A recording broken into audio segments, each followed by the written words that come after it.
could not find your stream. Please select the thing. Turn monetization on here. We are streaming, theoretically. Auto stopped on here. Refresh. We have something live. Oh. Type streaming software. Monetization's on. Say that. I think we have something happening here. Okay. So we... I guess we've got something, yeah. We got chatters. Oh, okay. Here we go. Let's see. Are we on there? I do think we are currently on. We have a bunch of people on the other one. Oh yeah. Well, hopefully, if you can everyone go into the other room and tell them this is where the party's at. Yeah. I can do that on. On the chat. That's right. On chat. I guess you could do that on your phone, right? Maybe. Hey everybody, good to see that everyone's on here. I can also just. Yeah, I guess I could kill this one. Yeah, delete when we're ready. Okay. So why don't you go ahead and message. Sorry, we had some technical difficulty. Yes. One button was misclicked and we had to make a new stream. It happens. It does. Okay, let's see. So go ahead and just say, So I guess it's that one. Yeah, just be like, check the new. There's a new one up. We made a new stream video. And I'll kill it in a second. Yeah, there was we tried to schedule out one so people could be in a waiting room, and it just didn't work. YouTube pulled the switcheroo on us. Yeah, but we're here now, and we're going to blow up the other one. So people, I think, will refresh the page and be like, oh yeah, this is where we go. Right. So sorry about that. Yeah. All right, I'm gonna delete the other one now. 3, 2, 1. See you later. And there it goes. I might wait a few... Well, I can go ahead and start doing some introductions and then do them again and again as things progress. Again, but hi, everybody. I'm Travis Fowler. I'm the creator of Dungeon Flippers.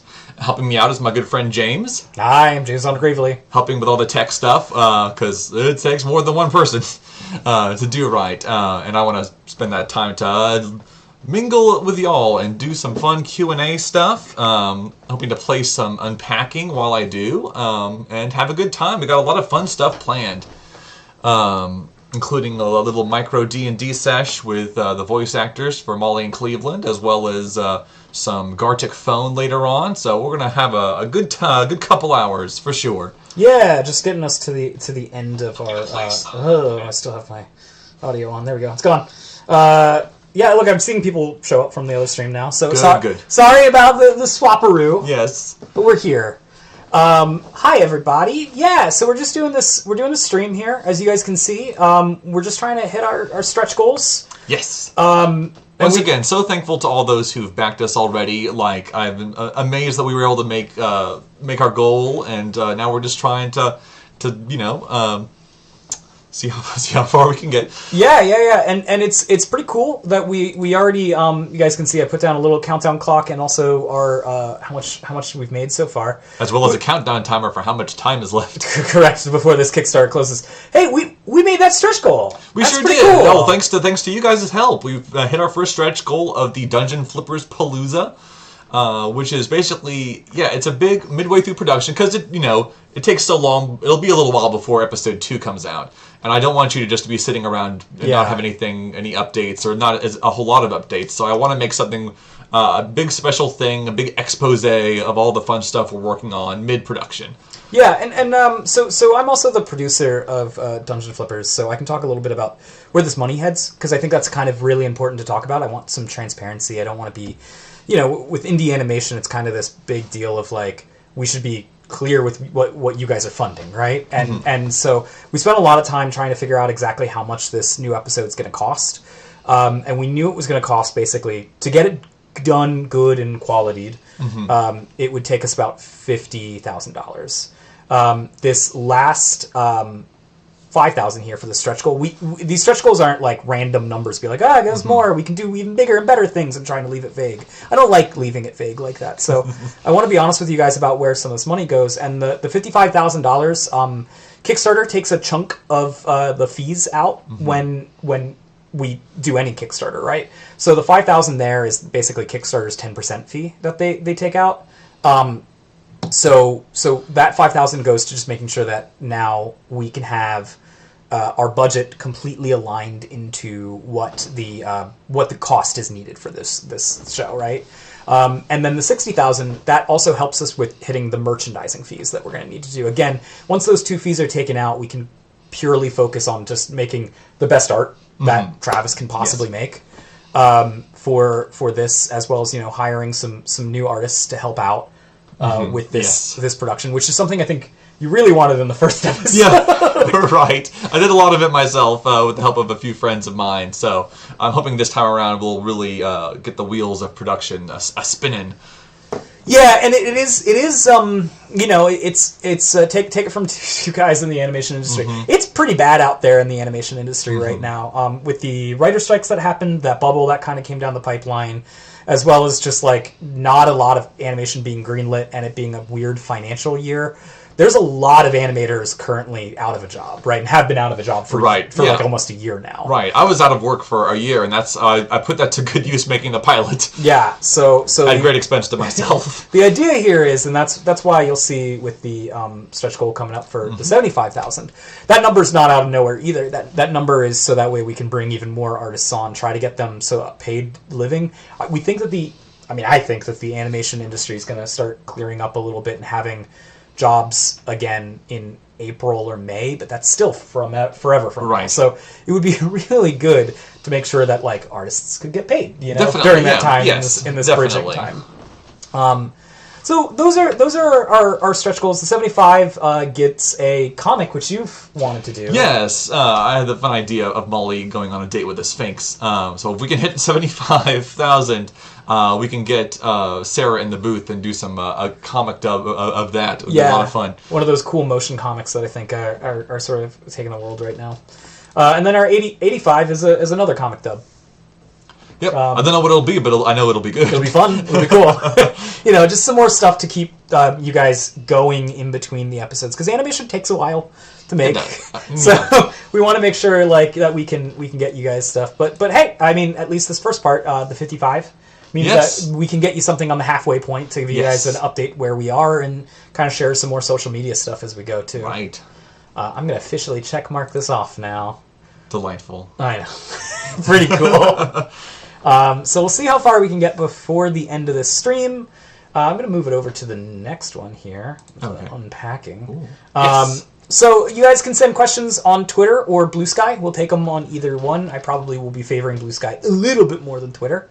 But this entire time, Travis will be playing Unpacking. Yes. So he can also focus on your questions. Unpacking's a very chill game. I can do it and probably answer questions at the same time. Yeah, exactly. I know that we've been getting some interesting questions in the chat at the same time. I'm sorry for those that zoomed by so quickly while we were talking. Hopefully we can get to a lot of y'all's questions. Yeah, and hopefully you guys can hear us fine. Let us know if there's any weird audio. I put the audio of the game on pretty low, so hopefully you guys are hearing it, but not the main focus is going to be him answering questions clearly. Yeah. Off the bat, I see a vessel asking if the comic, if I'll still release the comic even if it doesn't get the dub. If I get around to it, making the comic and finish it, I'd love to share that. I don't think it'll be the priority. The priority will end up being, because if we had the extra money, then that means that Travis can actually do some more things while we have other artists, working on the show. So if we don't have the money to do that, Travis is gonna have to be the one doing a lot of the art for it. So it's a little bit about splitting time. All right, so I'm gonna go start looking at. I've got all my phones and things here. Very good. I'm gonna start looking at questions. I'll ask them to you as they go by. Hooray! And we'll also take the questions on the chat. Yeah, I'm trying to peep in every now and then to see what all y'all saying and making sure that the sound is working fine for everybody. Yeah, a Spanish dub would be cool. We've talked about potentially having. Yeah, because I'd love to get Dungeon Flippers in different languages. It's just it takes a lot of coordination with the different parties involved, and we're still a bit of a small group of people making a thing. Yeah, totally. So, we can start getting those figured out. That would be cool. I would love to hear it in other languages. Look at you just. Yeah, this chill. I'm enjoying this game. It's very nice. Yeah, I thought it was cool. It's an indie game from 2023. Yeah, very nice. Let's see here. When are there going to be more episodes? We don't know the exact timing until we can actually finish getting the budget put together. Right. Even some of the writing I'm kind of putting on hold until we know exactly how much we're making, so I don't plan any, car chases and big, complicated fight scenes. Yeah, we can't do it. Here's a good one. How did you come up with the idea for Molly's character? Ooh, it was a very organic process. It was very much me and the blank canvas, just having a good time. I know, like her goatee features definitely have influence of things like, I don't know, the demon Baphomet or whatnot. And I remember when I saw her mane, I was like, now this looks like a manticore. And I slapped that tail on there, and I was like, this is cute. It was a very organic process, though, feeling it out. And sometimes that's where the best characters come from. Yeah, agreed. What made you start wanting to make this show? Ooh, I was thinking about this the other day. I've kind of always been making show ideas and stories and everything. And I feel like around the time I was making Dungeon Flippers, I was playing a lot of Dungeons and Dragons, and the I'm gonna find a good place for this book. And then at the same time, though, I was kind of in the midst of my early to mid 20s, starting new life in Atlanta, Georgia, and that kind of trying to find a nice home, creating a lifestyle of my own, and finding the catharsis of HGTV shows. It all kind of just melded together into what I envisioned as being a really entertaining show. Cinder asks, he's been ordering a dungeon, special dungeon for a very long time, but he hasn't received it yet. A special, you ordered a dungeon. Did you order it from Molly herself in their astral lines on their phones? Oh yeah, well, I hope he gets that dungeon. What's the name of the town or village where the Dungeon Flippers castle is? It's in a place called the Wary Highlands. It's kind of centrally located in Splendor. It's in between, it's about equidistant of the Kingdom of Fellcourt and the Necropolis of Skullduggery. But no, it's got a good vantage point, easy to travel to other parts of the realm. I love that about you. That's an obscure question. I was like, he's gonna say he doesn't have a name for it yet. And he's like, no. Here's all the details for it. We're good to go. Yes. All right. I think we've caught up to questions so far. What's a fun moment during episode 1 that you guys had? Ooh, I know I posted a blooper of it on the YouTube channel, but there was the montage scene where they were showing the Ace of Wands a number of different places, and we ended up not using any of the voice takes, but we did a lot of ad-lib voice recording for that whole sequence. Yeah. The bits of him getting his beard caught in the clock tower, and the house being caught on fire, and so there was a lot of just really silly ad-libbed bits of them being like, oh no, no, not again, and all that stuff. So we had a lot of fun with that. And I think I also mentioned on the Twitter page or at some point that Cleveland's big problem-solving, pacing back and forth was largely ad-libbed by Casey. The whole bit about rubbing a centaur's belly. I didn't write that in the script. He just took it and rolled with it. It was a lot of fun. There's another one. Does the mother dragon have an important role in this next episode? Ooh, yes. Because the first pilot, I really wanted to focus on just Molly and Cleveland, just because they're the core characters. But I'm really looking forward to, with episode 2, widening to see more of the other characters. And Cairn, the mother dragon, is very important, because she is the broker of the company. She is the boss of the company. And she has a very old world style of business, which usually involves breaking and entering and then smashing the competition. So I'm excited to introduce her and a lot of the role that she plays in the company. Here's a question that I'm going to answer. Ooh.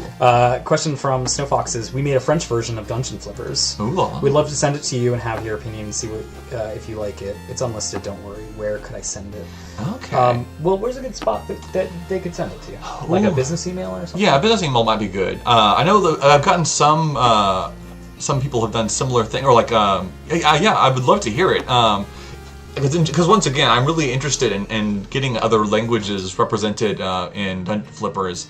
One of the issues I run into, though, is just the fact that I can't tell good if I hear French, I'm like, that sounds like French. Good.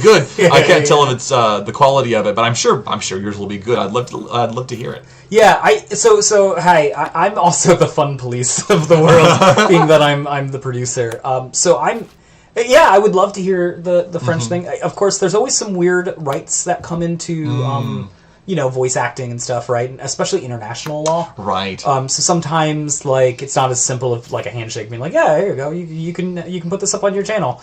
It doesn't mean that we don't love it, right? Like, we love all the different dubs that come through. It's very cool. But, if it was something that wanted to be put on the channel as more official, that's something that we could talk about and potentially go through more official routes to potentially do. Yes. But I would just need to look at specifically the country's law as well as how it pertains to U.S. copyright law. That's a good point. Yeah. Things you don't know.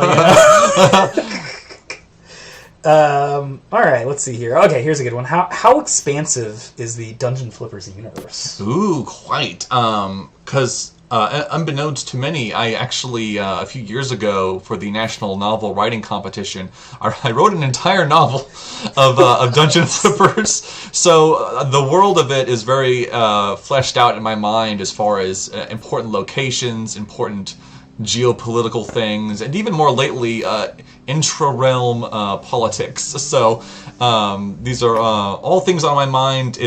While I know I like to sell the show as being kind of gimmicky, of like, oh, it's HGTV meets D&D, the world building and the actual characters in it, it's all I intend to be more fleshed out than just silly house jokes. Yeah. Okay, I've got another one. I think this one was on Blue Sky, and I think we may have already answered it. Where did the idea of Dungeon Flippers come from? I talked a little bit about it. Yeah, that mixture of D&D playing and home HGTV watching. A lot of those kind of things. People are very excited about the new songs. Yes, that is one of the things. 60,000. We're only a little less than $4,000 off. Oh yeah. We could get a second song in there. Songs are difficult to animate, guys. I don't know if you know that. They also take up a lot of screen time. I know several people have asked about make a full version of the Ace of Wands theme, which the version that's on there is the full version by just adding in extra choruses, extra verses. That's an extra minute or two of animation I have to do. And so I kept it just the one, and I guess the reprise at the end. But no, I really enjoy writing songs. Yeah, I think it's super cool. Mm-hmm. But yeah, anytime a song comes up on even the shows that I've produced professionally, I'm always like, can we not do the song? Can we not make this a musical episode? Because it's just really expensive to do it. But again, that's one of the things that we're trying to fund is having a little bit more extra wiggle room where it comes to that. How are we both feeling? And do we need any voice actors? And where can they apply? We'll let you know when we need them. Because obviously, I'm planning on having a lot more characters in this episode. There is. But exactly how many and what kind are still a little bit up in the air. So don't worry, I do plan on doing an audition whenever we get everything locked in for the script. So there will be some degree of a notification if I want to do a big casting call online or anything. But for right now, I'm not looking for anyone just this moment. Yeah, and I've done plenty of those in my career, nice. So it's not like something we couldn't do. How are we doing, though? I don't know. I think I'm doing great. I'm feeling great. Fantastic. Now that we're done the whole, oh god, the stream isn't turning on. Right, no, yeah. Nothing can go wrong. After that, everything is good. Yeah, and I'm just thrilled that we hit our goal, man. Oh, yes, no, yeah. That's crazy. Is there, wait, no, do I get a new room after I finish putting everything away? I guess so. What does resume do? Yeah, right. Oh, can you just take a picture? And maybe that does it? And it's like, oh, it's over? Oh, maybe. Click. Okay. All right, neat. All right. Yeah, filters. All right, moving back along. Yes. Yeah, Sarah's in the chat too. Nice. Talking, is there? She said, yeah, if we hit 60,000, we can get a new song. This is true. Yes. And don't forget, guys, there is one song possible that you can do. There's True. There's a $10,000 cost here, where if you guys do it, we'll work with you and make a song. That's right. If you want to be the next Lin-Manuel Miranda, just fill that final highest tier position. Joe's got a cool one here, saying, what kind of games would you be most interested in having Dungeon Flippers adapted into, given the opportunity? Oh man, I think about it a lot, because obviously there's so many different kinds of games you can make with Dungeon Flippers, from like an Animal Crossing style, like home building and resource gathering game, to there are games like where you have clients that you have to like meet their criteria for different places. I was even last night thinking about even something as simple as Monopoly, because that's very much a real estate game where you need to buy different properties and put things on them. Last night I was thinking about what the monster currency is called. I guess as you put like the houses on it, right, to show that you've developed it, you could be like, the rule could be like, how do you develop it, right? Right. Ooh, you can make it different kinds. How do you make Helm's Deep after the explosion of the orc? Right. Ooh. Do you want to make it? Certain ways. Do you want to tear the wall all the way down, or do you want to build back up again? Yeah. Ooh. But I guess we could take this chance to plug a merch. We do have a tier on our Kickstarter that allows you to do we'll put together a D&D module for this, like our characters. Yeah. Excuse me. In the show, and how to do some adventures with them. Yes. So we'll be doing that, and you guys, if you stick around for just a little bit longer, we will be doing a voice actors hour chunk where we're going to be doing some D&D puzzling. Yes, having that main character solving a D&D type puzzle. Yeah, and so there'll be a little bit of a little bit of a hint towards what that module could include there. Let's see here. Billion episodes of Dungeon Flippers. I agree. 17 seasons. 17 seasons, yes. A trilogy of movies. We had a good one from Blue Sky.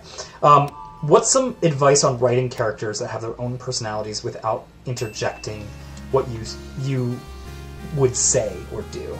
Ooh, like not having a character just outright being like, well, I'm an angry person. Yeah, like I guess being your mouthpiece, like letting them speak for themselves. Oh, that's a good point. I mean, a lot of it is kind of when you have a good character, they kind of write themselves a lot of times. The idea of like, because obviously, if I were put in a situation Molly is in, I might not react the same way, and so it is very much just trying to almost like as if you're putting them in a little room and being like, well, what do you want to do, little thing? And they'll be like, well, and having them, find their own solutions or try to really think about how they approach different situations and problems, and especially if it's someone who does think or behaves differently than you are, trying to like make sure you not just have it be through you, but through them. Yeah. It's also really funny. I'm catching through this chat slowly. And some people are like, "Hey, there's a good question. There's a D&D module." Oh yeah, they're already doing it for us. Very good. Guys.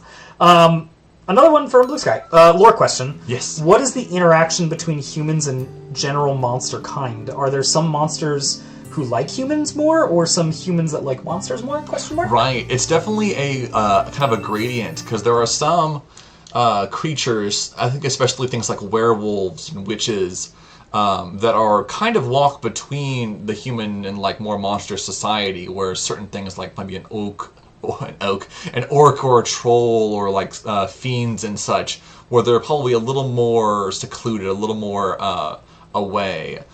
In general, Molly and Cleveland aren't like... Granted, they're near a village in the pilot. They usually kind of keep their distance from humans, mostly just because they'll chase after them with pitchforks if they get too close. But no, there is definitely a divide between the more good races and the more monstrous ones. Cool. But there is also a few who walk between.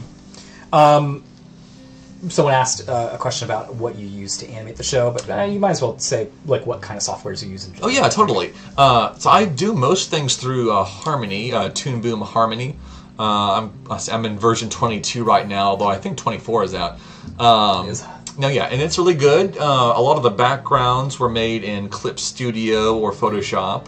Both good stuff. I prefer Clip Studio because it's less expensive. That's true. And you can do the same stuff. That's true. Even the compositing we did in Toon Boom Harmony, although we may do After Effects or something else next time around. Got access to those tools now, so we're going to be able to do it. Yeah, totally. And then, what else? I mean, I use a big Cintiq screen to draw on. But yeah, so mostly Toon Boom Harmony for animation software. Another question, I like this one, is, I have a question. How far do you think Dungeon Flippers will go? Ooh. How far do you want it to go? Yeah, but how far I want it to go. Because it's a show that I feel like it's got legs. I feel like it could go for a good deal of time. Obviously, I don't want it to be like, The Simpsons or whatever, that it goes on too far. I'd like to make sure that despite the Monster of the Week episodic nature of it, that we do get continually good character stories that go on in the background. Yeah, totally. I would like to have an overarching building stories that happen, but then also, at the end of the day, the episode is largely about the job that they're doing, but having those two work together nicely. So a long roundabout way of saying I could see at least a few seasons. It would be really nice. Congrats on funding episode 2, Brush of Chaos says.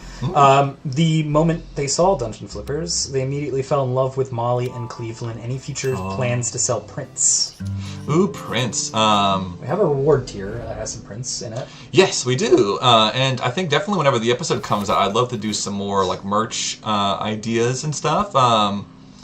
But no, yeah, I'd love to make some prints beyond the ones that, like we said, we have for certain backer tiers. 5 minutes and Travis still hasn't seen the diary blinking red for being in the wrong spot. Oh, wait. Did you just restart the level? Yeah, I did just restart the level. Okay, good catch. Sorry about that. I was still trying to figure this game out. Spin-off story about monsters that evict and condemn or demolish old, untenable dungeons. Oh, yeah. Call it Dungeons Floppers. Oh, that's fun. That's funny. I think they were a little bit more optimistic than kicking people out. Yeah. That's a good point. Let's see here. Settlers of Catan game could work. Oh, that would be really fun. That's a good one. Yeah. Someone said, "Look, he's playing with a drawing pad." It's true. So here's kind of a funny thing with the animation industry, right? Like artists, right? Yeah. Production. So we're in two different branches, even though we have a lot of overlap over each other. Yes. But I'm not an artist, right? So whenever I have to go to one of the desks of an artist and be like, this is a little wrong place on the server, or we got to go here, and can I show you? I'll reach over to be like, yeah, let me just take the mouse real quick, and I'll just quickly take you to the right place in the server, and I'll realize that you guys are using your Cintiq pens, right? And I'll be like, I don't know how to use these, I'll be like, and I can't do it, I can't function, right? But I feel vindicated because then artists will come to my office or something, right? And they'll go to be like, oh yeah, let me just show you the file here. I'll drive, and I'll be like, cool. I'll get up and let them use my computer, and then they'll see the mouse sensitivity on my mouse and shoot across the screen. Yeah, it's true. And they're like, how do you use this? And it's like, this is normal.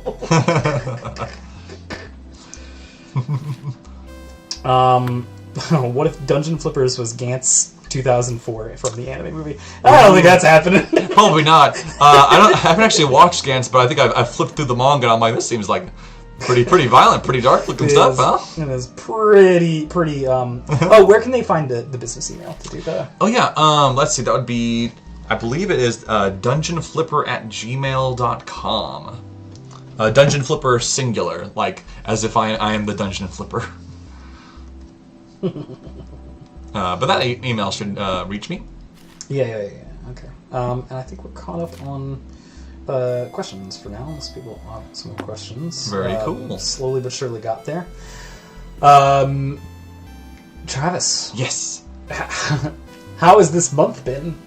I mean, it's been pretty stressful. I mean, running a campaign is a lot like performing on stage, where even if you're standing in the background, you're still on stage. It's a song and dance to try and convince people to support me out of the goodness of their hearts and the promise of some neat little gifts and stuff. and it's easy to stake one's whole personal value on these numbers going up and down. So I have been feeling a wee bit stressed. I'm going to be looking forward to in 2 hours. In 2 hours of it wrapping up and saying, this is done. But it's also been, very neat to see, and very, honestly, very touching to see everyone's enthusiasm for the project. Yeah, I have, opinions about it too. I mean, that I helped put together this Kickstarter. It's my first one putting together. I've got a little bit of marketing knowledge, but not a ton. It was very. I did. I'm gonna admit it. I put a lot. I put a lot of personal stake into this succeeding, and so because you brought me on for this series, yes. and I'm like I gotta do it, or I guess I'm not. I don't know what I'm doing. So by having it be successful, I so far has been like a little overwhelming to be like, oh, we did it. Right. Yes, definitely. You can put the imposter syndrome back on. Yes. Oh, Lord. All right. I saw there was some new questions. Just trying to find them again. What, it is funded? Yeah, it is funded. Yes. We're pushing for a little bit extra to do some more with. Yes. But yeah, we're funded. The base goal. We've got some more stuff happening. You can see the stretch goals up on screen. Yes, and some of this, it really helps because Kickstarter does take 10% of what we raise, as well as just making sure that we have the funds to provide you and make the different give back rewards, mailing it to everybody. We want to make sure that that's all taken care of and covered. There's a lot of hidden fees with the Kickstarter, right? It's not just all like it's there. That was the first thing I Googled when you were like, yeah, maybe you can help me with this. I was like, cool. I pulled it up on Google and went, what are the secret fees associated with Kickstarter before I even look at anything else? And yeah, they take 10% from the Kickstarter, the successful Kickstarter. For most Kickstarters, I think there's some exemptions for like donations and stuff, charitable causes, I think, to stuff like that. But then also, merchandising fees exist. There's stuff like cancellation fees, like if the credit cards bounce, things like that. So there's hidden stuff, right? And so a lot of the stuff will help us once we get to the 60K mark. Be like, yeah, we're covered. We can handle any and all fees that are going to show up, and it won't impact the production. I think that's the big part. Definitely. We really are trying to make a very cool production for you guys. Let's see here. Oh, someone asked, is there any dark secrets from the main characters that have yet to be revealed? Yes. Molly is a pretty clean slate. She's still kind of young and... Well, she's definitely, she's lived her life. She has things and things that she knows, but there are definitely a lot of little secrets hidden between most of the cast members. I posted a relationship chart on social media a few weeks ago, kind of hinting at some of the things like that some of the characters are a little bit suspicious of one another, or that they might have, Karen and Emma are estranged, and I know Laurel and Cleveland are childhood friends, and there's a lot of different secrets and things to be revealed as we get to know these characters more. Is there going to be a new opening intro? Ooh, I am still fond of the one that I've written. I'm looking forward to using it in the next episode, because in the pilot we just kind of have the theme lightly playing as we show the title card. But for this time around, I'm after the cold open. I'm looking forward to having it be a nice clean break to squeeze the theme song into it. As to whether or not I want to do a redo version of it, I'd love to put new footage in it to be sure. Agreed. But we'll see. For right now, I am pretty fond of the one I have, though. Travis, this is where I'm supposed to tell you that it's blinking red again. It's blinking red. This thing. Yeah, which means it's in the incorrect place. Oh, I thought I get to decide where everything goes. I guess maybe not that one. It feels like that one's a desk, right? Ooh. Or something like that. What does it mean? Do I have to rotate it? Tell us your secrets. It is blinking red, which means it's wrong. I don't know what. Maybe someone in chat will tell you how it's wrong. Maybe. On the floor? Just kick it. In the trash can? I can't put it in the trash can. In the backpack? Then now I can't. I still got fairy fire casted on it. In the backpack? No. That's a cool backpack. That's a cool background, right? What is this diary mean? Someone will tell us in the chat. I'm sure they're screaming by now. Why hasn't he opened the book yet? Laurel kissing Cleveland when? Is that a ship? Is that a ship that's happening? Maybe. If it is, it's gonna be a little while. It's episode 3. Do you have a fund manager to handle all the business side of animation? Yeah, that's me. I do it. Hi. Yeah. So I've worked many years, decade in like Hollywood animation. So it's not my first rodeo. It's my first indie rodeo. I'm really excited to do indie stuff because I don't know. I'm a little jaded, I guess, from being in the grind, as it were. We've all got horror stories. But yeah, so I do it. It's something that I'm really happy about doing too. Like I love art. I love supporting artists. I'm not really good at art myself. I figured that out when I was about 8. I bought one of those like how to draw comic books, and I kept being like, why does mine look terrible? So I really like art, but I wanted to be part of the arts, but I just didn't know how. Oh, you did it! It goes in the drawer. Okay. Oh, maybe the heart. Heart. Okay, now I get it. Okay, cool. Oh, you get to have a new room. Yes. Okay. So yeah, it's kind of one of those things. There's a bunch of different ways to be in art too. If you guys are ever wondering, without having to do art itself, right? Production's one of it. That's about time, people, and money management. But there's also stuff like, HR is a real good job. Oh yeah. To have every studio, every workplace needs HR. There's studio managers that all their job is to like maintain the physical studio, right? And they have to like deal with all the artists around them. And then there's like IT, coders that do stuff. So they do the technology of it all. I don't think you can run a studio without like TD now. Yeah, it's true. Yeah. Anyways, I think I bought enough time for us to look at it a little bit more.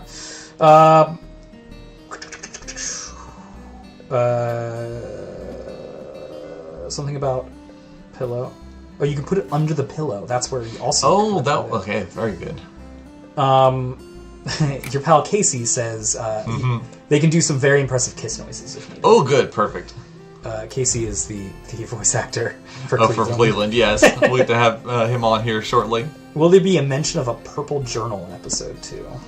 Purple journal. Is that something? Episode 2. I don't know. They're talking about the journal that we put away. Probably. Yeah. Yeah. We'll sneak it. We'll sneak it in. We'll sneak the background. Into the background. Molly keeps one in her little tent. Yeah, you guys can point to it as you guys see it here and be like, "Oh, that was where that came from." Let's see here. Big plot twist. Which character are you most excited to debut in the show that we haven't heard of or seen yet? Ooh, there's some. Let's see. As I was thinking about this, I'm really hoping to introduce one of the villains. His name? He's the king of Fellcourt. Whom I'm planning on introducing because he was a character I had in the book that I wrote. That he is this kind of like he was a human turned monster through his greed and cruelty, but he kind of rules over this town. But he's going to be scrying in through a mirror for the open dungeon, and I'm excited to have him just kind of being a little stinker. So that little stinker, the villain of the series. One of many, to be sure. Yeah, I think that's cool too. Yeah, there's definitely some new characters. I'm not joking. The characters I'm most excited to see, and I've never said this before in my life, are the incidental characters for this episode. Because the incidental characters was a tier that you guys could have bought. That's right. There were 10 spots that we had for the $1,000 backers to be background characters in the show. And between what I have thought in mind for like a market scene and or the open dungeon itself, I got some people that I'm excited to put in some places. Yeah, me too. I'm just excited to see what we do with it. Normally, when we make incidental characters in like TV shows, it's very like make sure their faces look somewhat similar so we can reuse assets. Right. And like they're not individualized at all, and it's pretty frowned upon because they need to just sink into the background. And we often another word for them is drones. We like make drone characters. Or I think like an anime, it's called a mob character. Yeah. So like a faceless stuff. Yeah. So I'm actually kind of excited to see interesting looking incidentals. You know, that's not something we've done very much. Hello again. Crazy how far Dungeon Flippers has gone already. But another question. Will there be other merch, like stuff like shirts and plushes and other merchandise items? Thank you so much for making this awesome indie animation. You know how much it means to me. Thank you. No, yes. I think especially for the release of the second episode, I'd love to do a whole line, and definitely I'd love to bring back the Molly plushes, depending on everyone's interest, maybe even a Cleveland plushie. I would love to make those. They are a big commitment as far as like, you have to make sure you get the minimum order in, which is always tricky. But I think if the desire is great enough, I'd love to make more merch. Yeah, I agree. Merch is cool, right? Yeah. I got tons of it lying around here. Just can't see. I got tons of it. It's cool. I'm glad you're making merch, and take a moment on like the making stuff for people. I think that's one of the cool things that indie animation allows us to do. Right? I've worked on a lot of shows, and I don't think any of them had ever had merch, and it's a shame because sometimes even shows that aren't very interesting, I would have been like, man, I would have loved. I don't know, a Laser Wolf soap dispenser. Yeah, Laser Wolf soap dispenser would be shooting out some silly cannon or something. Yeah. So yeah, and that's something that I think a lot of indie shows have really been doing a good job with is finding or making merch because people want it. I also think to indie animation to what I meant to say outside of merch, which is cool too. Yeah. But I think also like there's something to be said about indie animation allows us to make animation for a smaller group of people that might be not recognized by the higher sort of like the bigger denominator in that you have to make in. Were you just brushing the window? Brushing it. That we're not allowed to really make. Well, not allowed, but like when you make bigger shows, you have to make things for the biggest denominator. Yes, right? Yeah, as to be good for the Midwest. Our demographic is the Midwest. Yeah, the Midwest. So it's nice to make this stuff that's independently funded, and then we can do some things to represent some people that are not represented elsewhere. Definitely, to be a little more niche and a little more, custom fit to other people. Yeah, I agree. It's like it is very nice to do. I like being a part of that. Personally, it feels nice and wholesome. Yes. Let's see here. Cough, cough. Cleveland plushie, please. Yeah. Yes, I'd love to make a Cleveland plushie. Yeah, it's on the thing. Oh, here was a question. I'm trying to find it again, but it was something like, where do you get the inspiration for the characters themselves? Ooh, because that's I feel like a lot of the main characters, particularly, are inspired less by like fantasy tropes or fictional characters, and there's a lot more real life characters that I've known. In many ways, I was thinking about how some influence with Molly, as far as her motivation, comes from.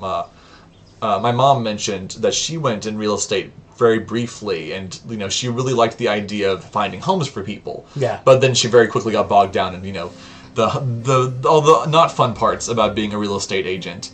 And I feel like there are people like more to the HR person who I've known. I've had people I've worked with in offices who are those kind of like deadpan, really good at their job, but very just like kind of cold people. And I don't know, there's more of real lifeness in the main characters than I feel like there are in other shows.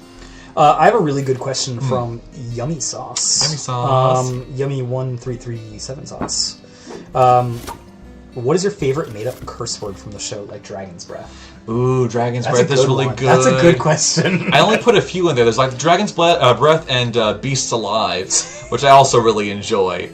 I was trying to think if there are, if I wanted to make fantasy splendor equivalents of like, gods, like saying, oh, God. I've heard a lot of people do like, oh gods, or my gods, plural. Right.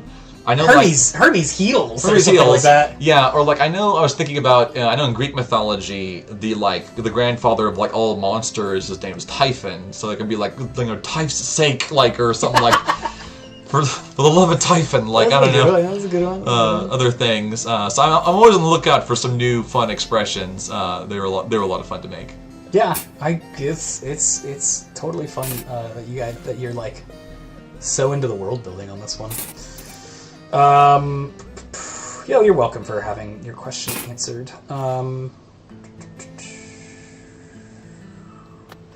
think we're caught up on questions. How would we do werewolves in the universe of Splendor? Ooh, yeah, I feel like there's almost I don't want to say almost like an initiation style thing with it, in the sense I mentioned before earlier that things like werewolves would be kind of those who walk between a human society and a more monstrous one, where yeah, I would imagine I think it would be a really fun story, a fun take on werewolf lore, which has probably been done by somebody. But the idea of, you get bit by a werewolf and then suddenly, like, you get kind of, like, brought into, like, hey, you're one of us now. Like, come on, we're going to go to this, like, more monstrous location. But as soon as the sun comes up, you got to go back to, like... Get out of here! You got to go back to your village and pretend to be normal for a month.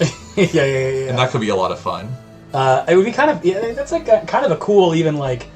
episode, right? Like, yeah, you can have someone who's looking for like a once-a-month vacation home because they're a werewolf. It's like some kind of timeshare for werewolves. And then what they find out is that, like, oh, werewolves are like the monsters are actually pretty cool. They have these like parties once a month. Yeah, once a month we all go like hang out and howl at the moon. It's a great time. Turns out. Yeah, it's a good one. Asking for definitely. Nobody, absolutely in particular.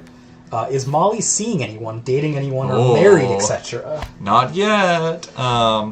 There's the comic I was talking about making. I'm taking over yours. It's all good. Of her dating a Sphinx, and I mean, I've made it posted before that Molly is pan, so she has versatility on choices. But at the moment she's not seeing anyone. Yeah, that's the $75,000 goal. That's right. Yes, is the things, which I think we're interested in making at some point. Anyways, just not that we'll focus on it a bit quicker. Right. If we have the cash to do so and can get this episode done on time.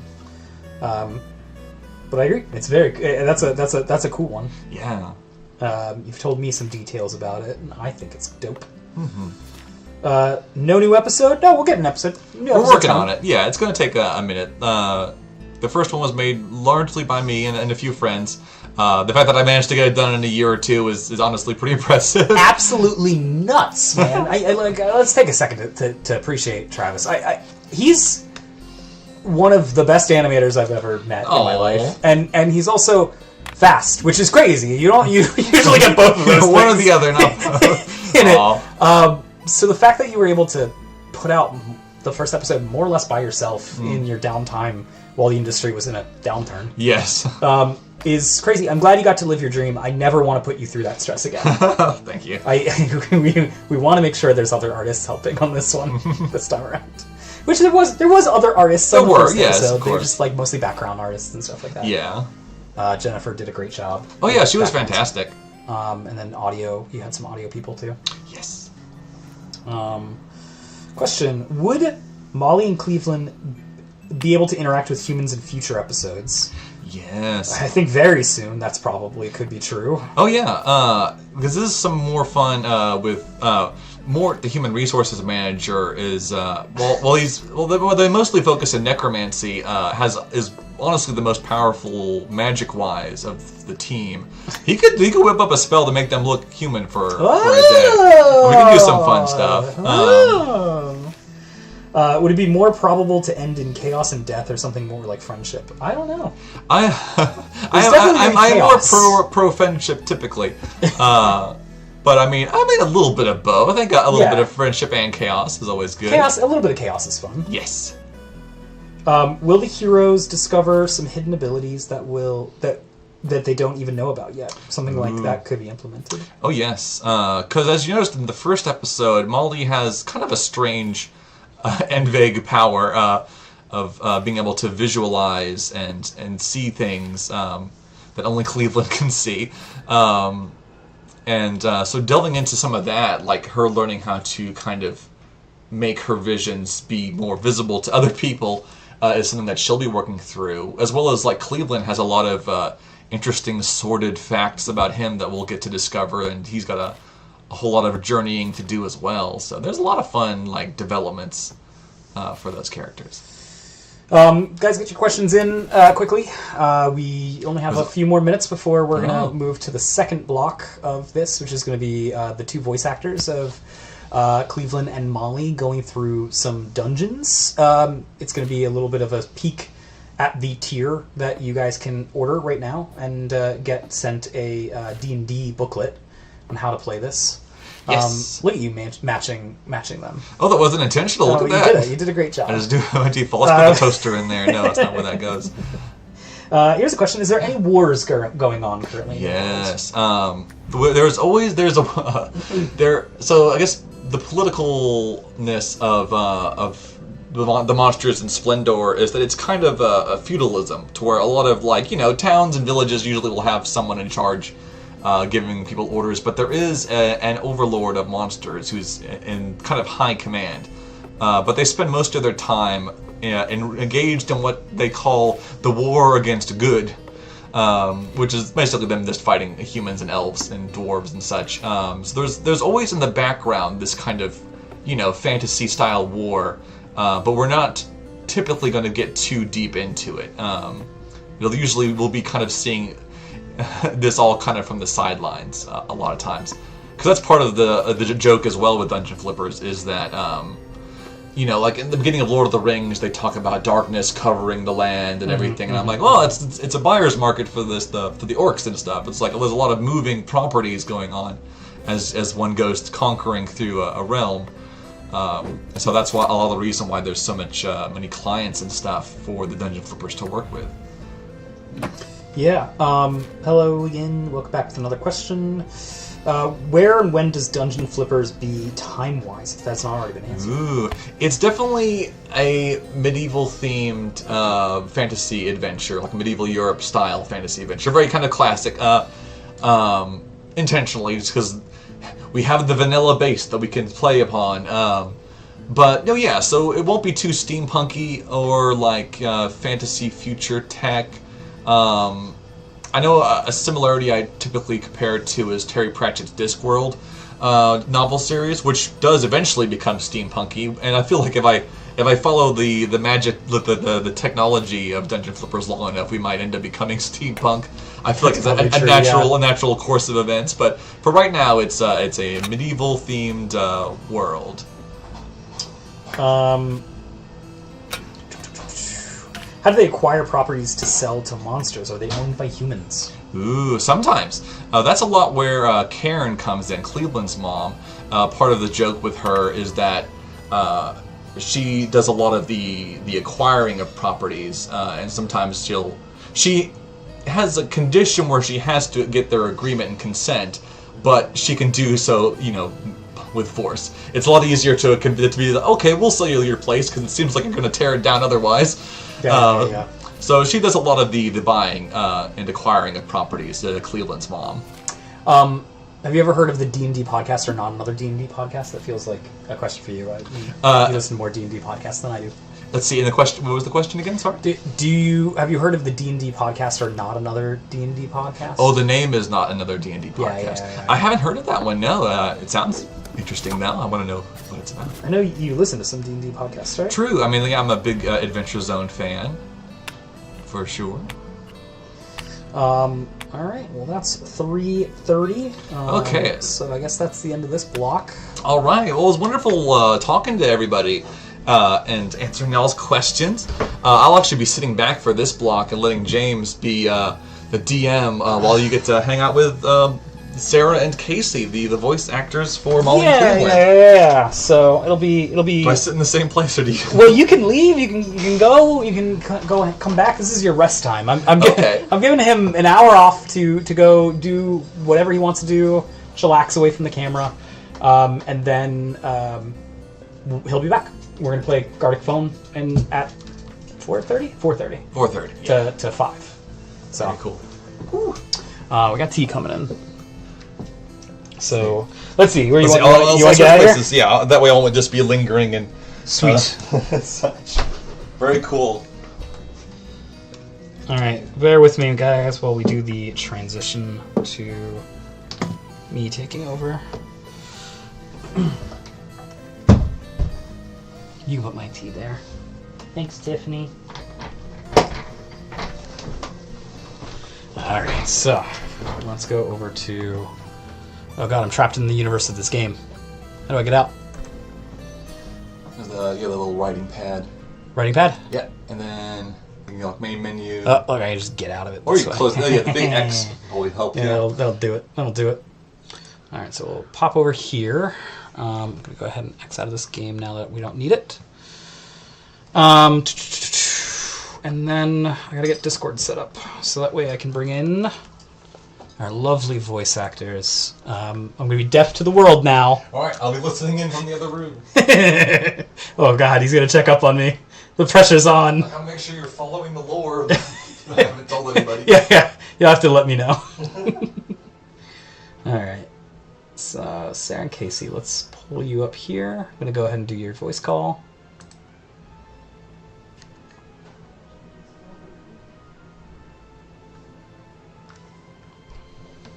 Oh, hi there. Okay, cool. Let me turn this on because it's getting a little dark here.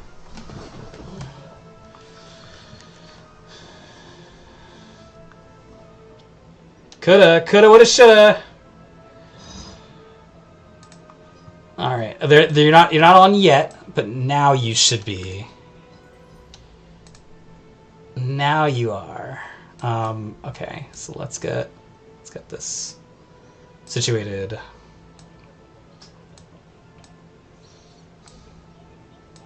That's true. That's true. It's true. Okay, guys. I theoretically, can you guys talk real quick on Discord? Oh yeah. It's not connected. Give me a second. I will do on Discord. Look at us talking on Discord as requested. We are the talent. All right. So chat needs to tell us if they can hear everyone speak now.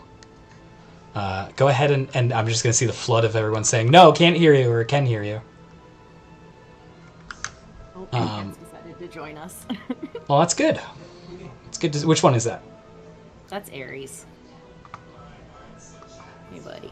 Mine are just asleep somewhere. If one lurks by me, I'll yoink it and then wiggle it in front of the camera for the audience. Excellent. I'm seeing a yay, so I assume that's it. I could also just, I guess, scream into... make them louder? Yeah, I can do that.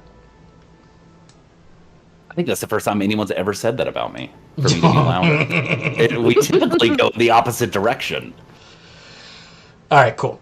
They can hear us. Great. So we're going to start. I need my phone, because I have all the answers here on my phone to the dungeon thing that you guys are about to do. All right. Well, before that, can I just say thank you to everybody for being here? This is so Seriously. Completely awesome. Like, I knew that we loved Dungeon Flippers, and I knew a lot of people around us loved Dungeon Flippers, but it's like, it's very extremely special that you guys love it enough that you have helped to pitch in to make it possible for us to make another episode. So thank you. Yeah, I hope you guys are excited as we are, because literally the day that we posted it, like, I knew it was good, but you never know like what traction's going to be like. You know, you never know how it's going to be received. And just watching that number go up and looking at, you know, all of the lovely comments that you guys that you posted, it was a wild ride. And then with the Kickstarter and the funding, it's been ridiculous. And I mean, obviously we wouldn't be here without you. Well, and I guess Travis played a big part too. But no, it's been something. Just a little bit, I think.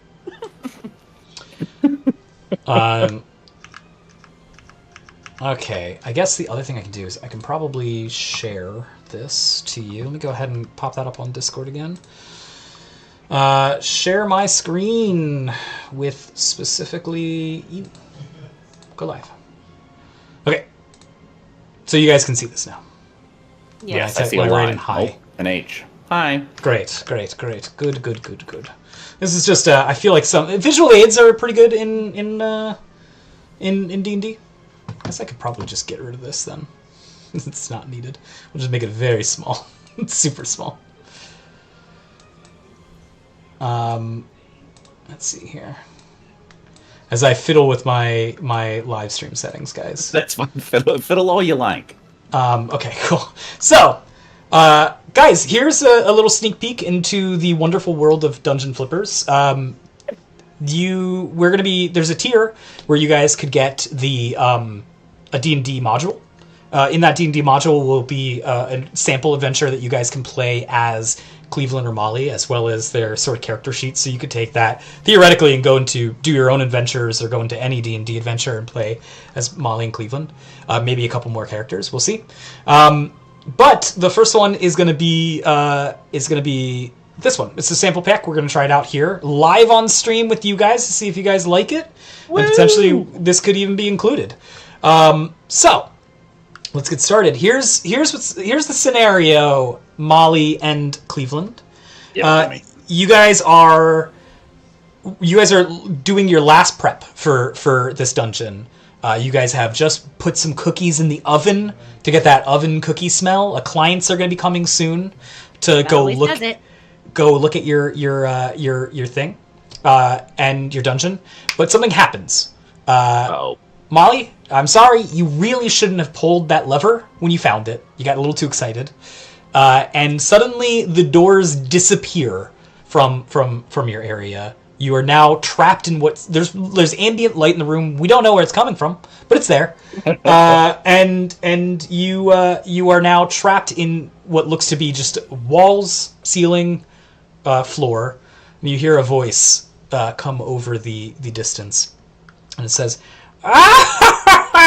"You've fallen into my puzzle room!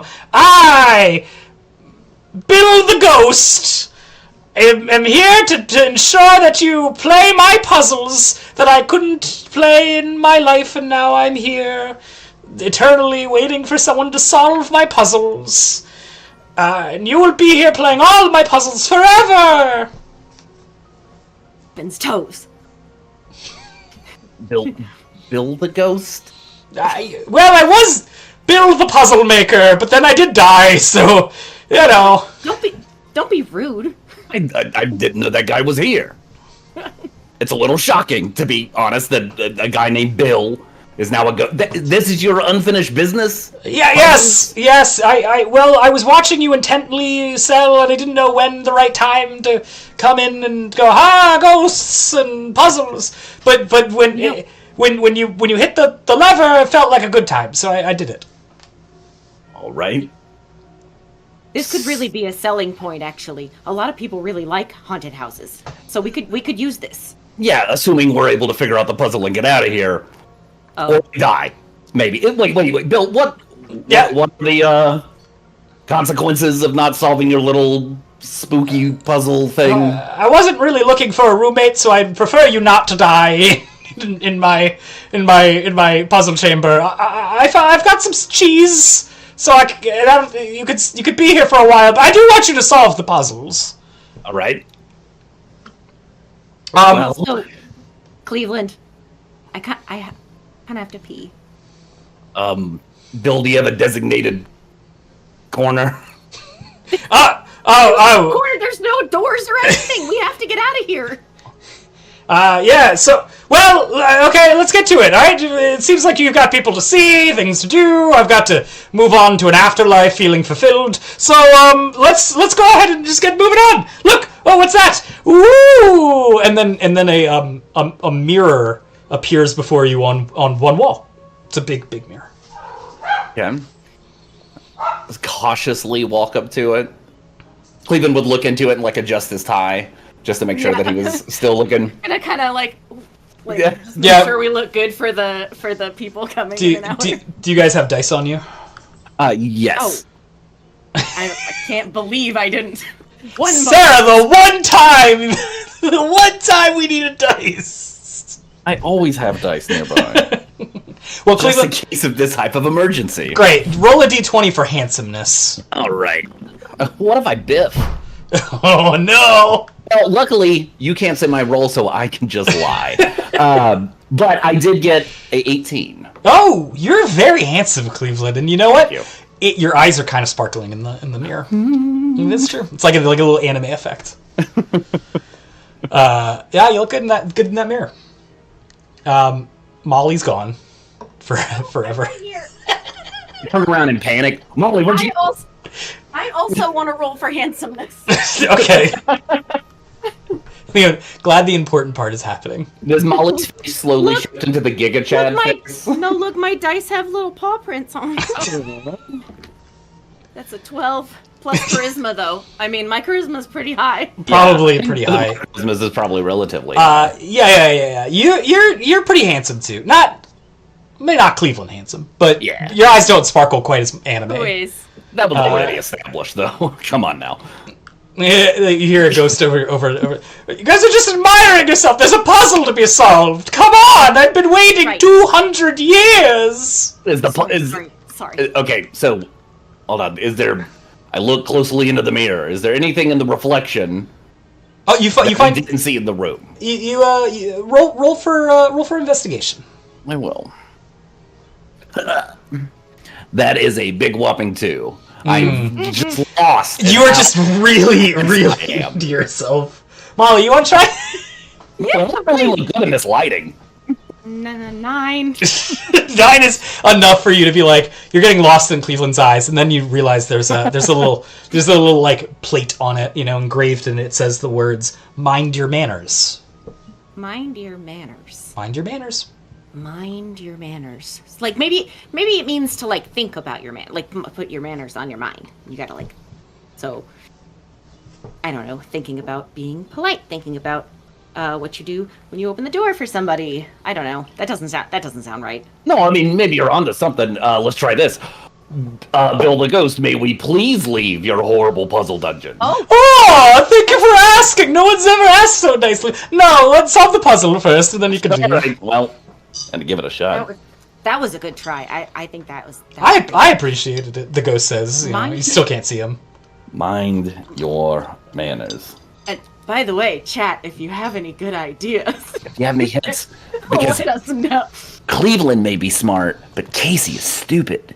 Wait, no. Okay, so Molly looks at the camera. Let's break the There's turns out one skeleton who's got like a crew hat on and does actually have a camera on you guys. You guys were filming the background, like snapshots for the virtual tour if people couldn't make it to the open house. Sure.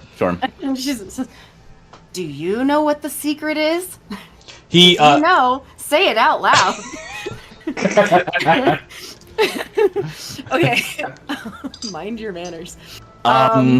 Mind your manners. I'm gonna bow to my reflection. Your reflection bows back to you, as it's your reflection. Yeah. I'm going to tip my hat that I'm not wearing. A hat magically appears on your reflection. He tips it back to you, and then it disappears. Oh, something happened. Yeah. Okay, wait.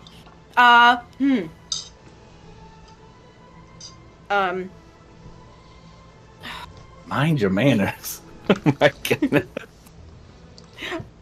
We could mind your manners to who? To each other? To Bill? You have any lifelines? Can we call a friend? Well, it seems my ghost radio seems to be picking up one specific comment that said maybe do a handshake with your reflection. Oh, that's pretty good. I'm more of a fist bumper kind of guy. Is that all right? Yeah, you go in for a fist bump. What's interesting is we're expecting to feel the cold glass, but instead you feel callous scales as you seem to fist pump an actual fist. They're not that callous. Come on now. I need some moisturizer. You take out some moisturizer, you rub it in. Roll for dexterity. Okay. I'm gonna squirt it all over myself. That's a 2 again. Yeah, so you squirt all yourself. It is. Oh. Sorry, the top was loose. Yeah, it's fine. You got a lot. You share some with Molly. Did you? Yo, Molly. Wait, no, I have fur. Thank you, but no. Maybe on your tail. I don't know.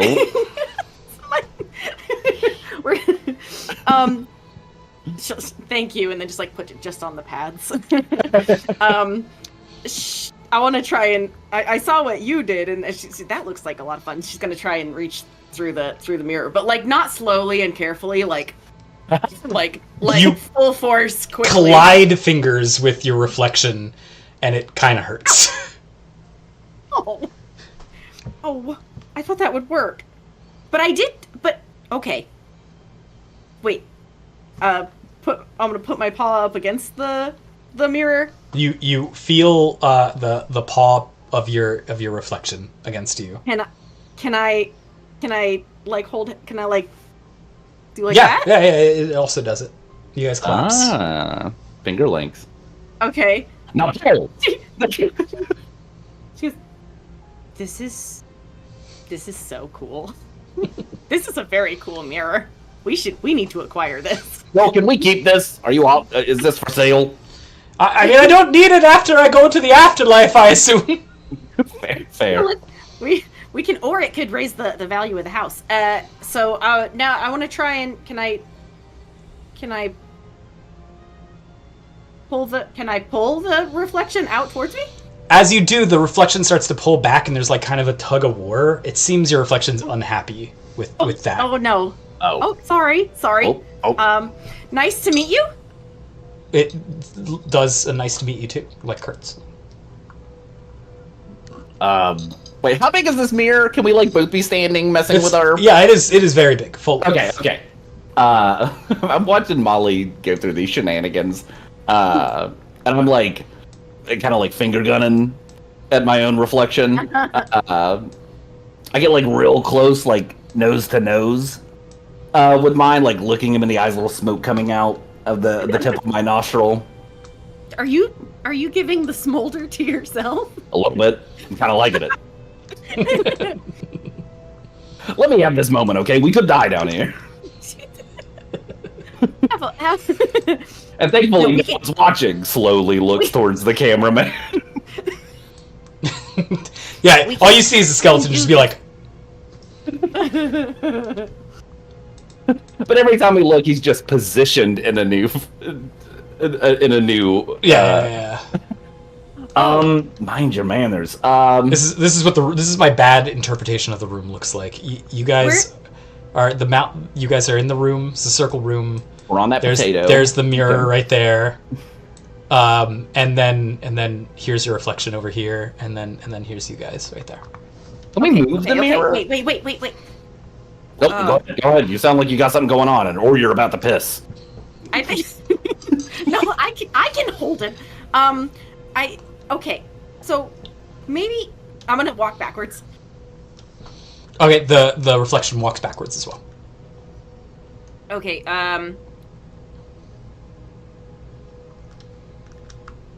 And I think we're supposed to mind where they go.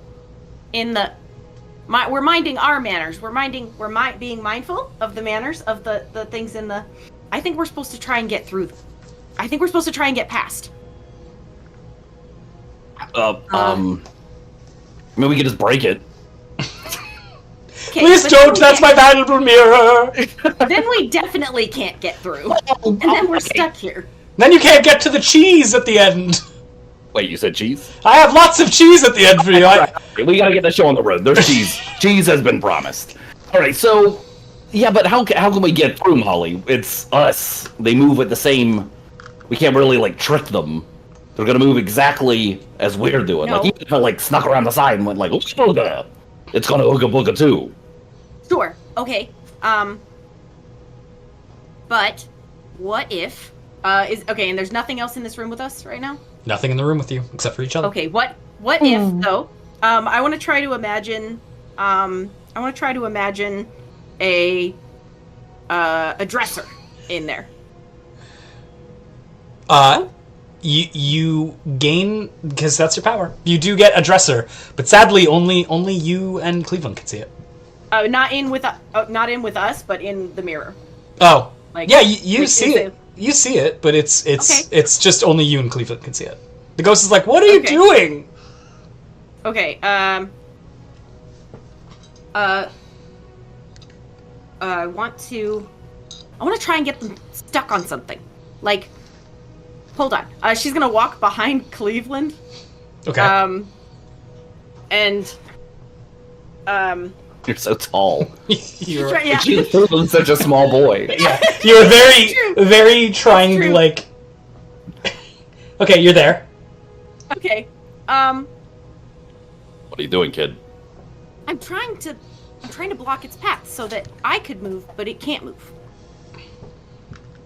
All right, you want me to walk towards it? What do you want me to do? Because right now we're just standing here and you're breathing awkwardly. Is that garlic? What is that? There is a thing on the mirror that said what to do. Yeah, I know, but I don't understand it, Ghost. That you know. Mind your manners. Um, We've got a few more things. Anybody in the comment section, help us, we're stupid. Someone in the comment section, ironically named your dumb friend, or your idiot friend, excuse me, said, "Have you thought to talk to the reflection yet?" I said nice to meet you, and it bowed, but we didn't get any response from that other than the bow. And we did ask, Cleveland asked if we could leave the room to our guest, but we didn't ask ourselves. Did you ask your reflection? This is your idiot friend. So again, not my. He's an idiot. It could be an an idiot. Have you asked your reflection if you may be excused? Yeah, let's ask if we can. May we be excused? Please, me. Molly, yours really is touched by the way you said it. Cleveland, not so much. Cleveland's just humping over here. Reflection. Yeah, whatever. But Molly Cleveland turns away from you and beckons you in. All right, fine. Fine, gentlemen. Go ahead. Please Go ahead. be excused. Yours also then conjures the hat again, tips it, and then good job, beckons guys. you in. I'll walk through. The mirror is now a door. You can walk through. Yay! Good job! I don't know how you guys have figured that out all on your own. Very glad you didn't die here. With absolutely no help from anyone that exists. Welcome to my puzzle room number 2. There's multiple of these. Look, the mirror that you just came through is gone. And you turn around, it's disappeared. Right? Wow. You're in another circular room where I'm just gonna undo things. You're in a circular room here, and at the one end here you see a door.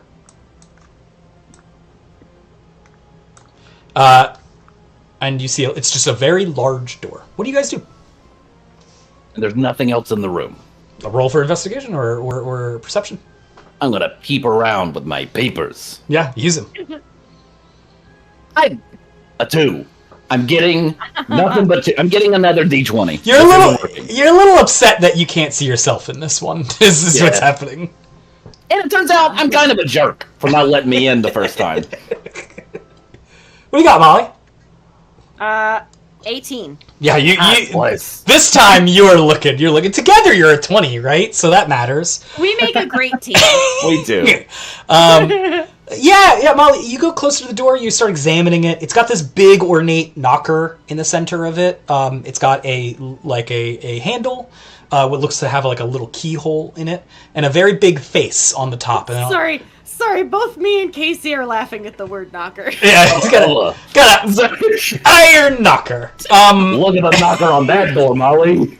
We're adults, it's fine. PG stream. Hey, it's just a little knocker. What are you talking about? Iron knocker, big old ring with a heaviness on it. And then above that you've got a face, and the face seems to be very frowny. I can't frown very well. Seems to be chewing on a piece of metal. Is it the knock Ring? the door knocker is a ring that's in the mouth of the No. This face is just above it. It's just above it. Okay. Yeah. Okay. Ooh. Hello? It looks at you and says, "Who goes there?" I'm Molly. Who do you Cleveland. It And goes, we're the dungeon flipper. it goes, "Who do you think you are?" Oh, well, that's Molly and I'm Cleveland. That's an existential question. He keeps chewing on the piece of metal. He seems very unimpressed. Oh, I think I'm a good friend. and I think she's a good friend. He thinks I'm a good. Oh, Cleveland. There seems to be silence from the door. Who do you think you are? Yeah, door. Who goes there? Molly and Cleveland. Maintenance. It's maintenance that we got a report that there was a leaky pipe. Who do you think you are? Keeps chewing on his piece of metal. What is he chewing on? Can I look closer at it? Yeah, roll for investigation. Yeah, well, you know how this is gonna go. Oh. You got a D20, you're fine. 11. Yeah, he's chewing on a key. So. Okay. Is there a keyhole? Yeah, there's a keyhole in the. You know, when you were laughing at the Docker bit, you missed you missed the keyhole section. My apologies. What can I say? Who do you think you are? I think. I think maybe we're supposed to try and make it laugh. Oh, I'm the Queen of France. I don't even know what France is. It's just a word I made up. Wrong order, he says. Wrong order, it said. Wrong order, yeah. Wrong order. Oh. France of Queen. No. He seems to hate this format. What's the deal with airplane food? Am I right? Let's say someone in chat's got it. We are the Dungeon Flippers. Wrong order. Wrong order. Hold on a sec. Hold on, someone in chat's got it. Chat's here to save the day. I'm the beauty and he's the brains.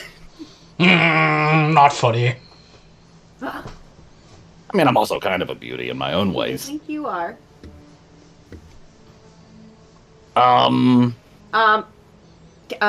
Guess? We got some good. I know it's like a puzzle, but can I can I reach over to Molly and like pluck a little bit of her hair out? Yeah, you Like- can. Like your fur? And then I'm gonna try and tickle its nose to make it sneeze. He goes, not ticklish. Bad joke. Try again. You need a good joke. Alright, well. Haven't done stand up in years. Obviously. Maybe Oh, you should shut try up. sitting. Maybe you should try sitting down. I get it. I get the joke. Wrong order. You guys maybe look at the door again. I again look at the door. Again. You see that he's got his face still chewing, big frowny face, chewing the key. Got the handle as well as the keyhole, and he's got a big knocker on. Oh no, this. the door! All right, so what do you do, Molly? I would grab the door knocker and knock. How many times? 3 times. 3 times? 3. Knock, knock, knock. Who goes there? Oh! No, do two. I think it's a knock joke. Well, okay. Knock. Knock, knock. The sounds reverberate the room. He says, "Who goes there?" Orange.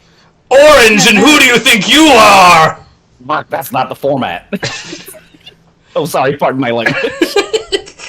It's my format. He gets really upset about it. Chooses a little harder. All right. Orange is the last one. That's Okay. Well, knock. Okay, who goes there? Water. What? Who does Water think it is? What are you doing today? He drops the key out of his mouth as he laughs. Yay! This one's very funny. The shorter one's less funny, is what he says. You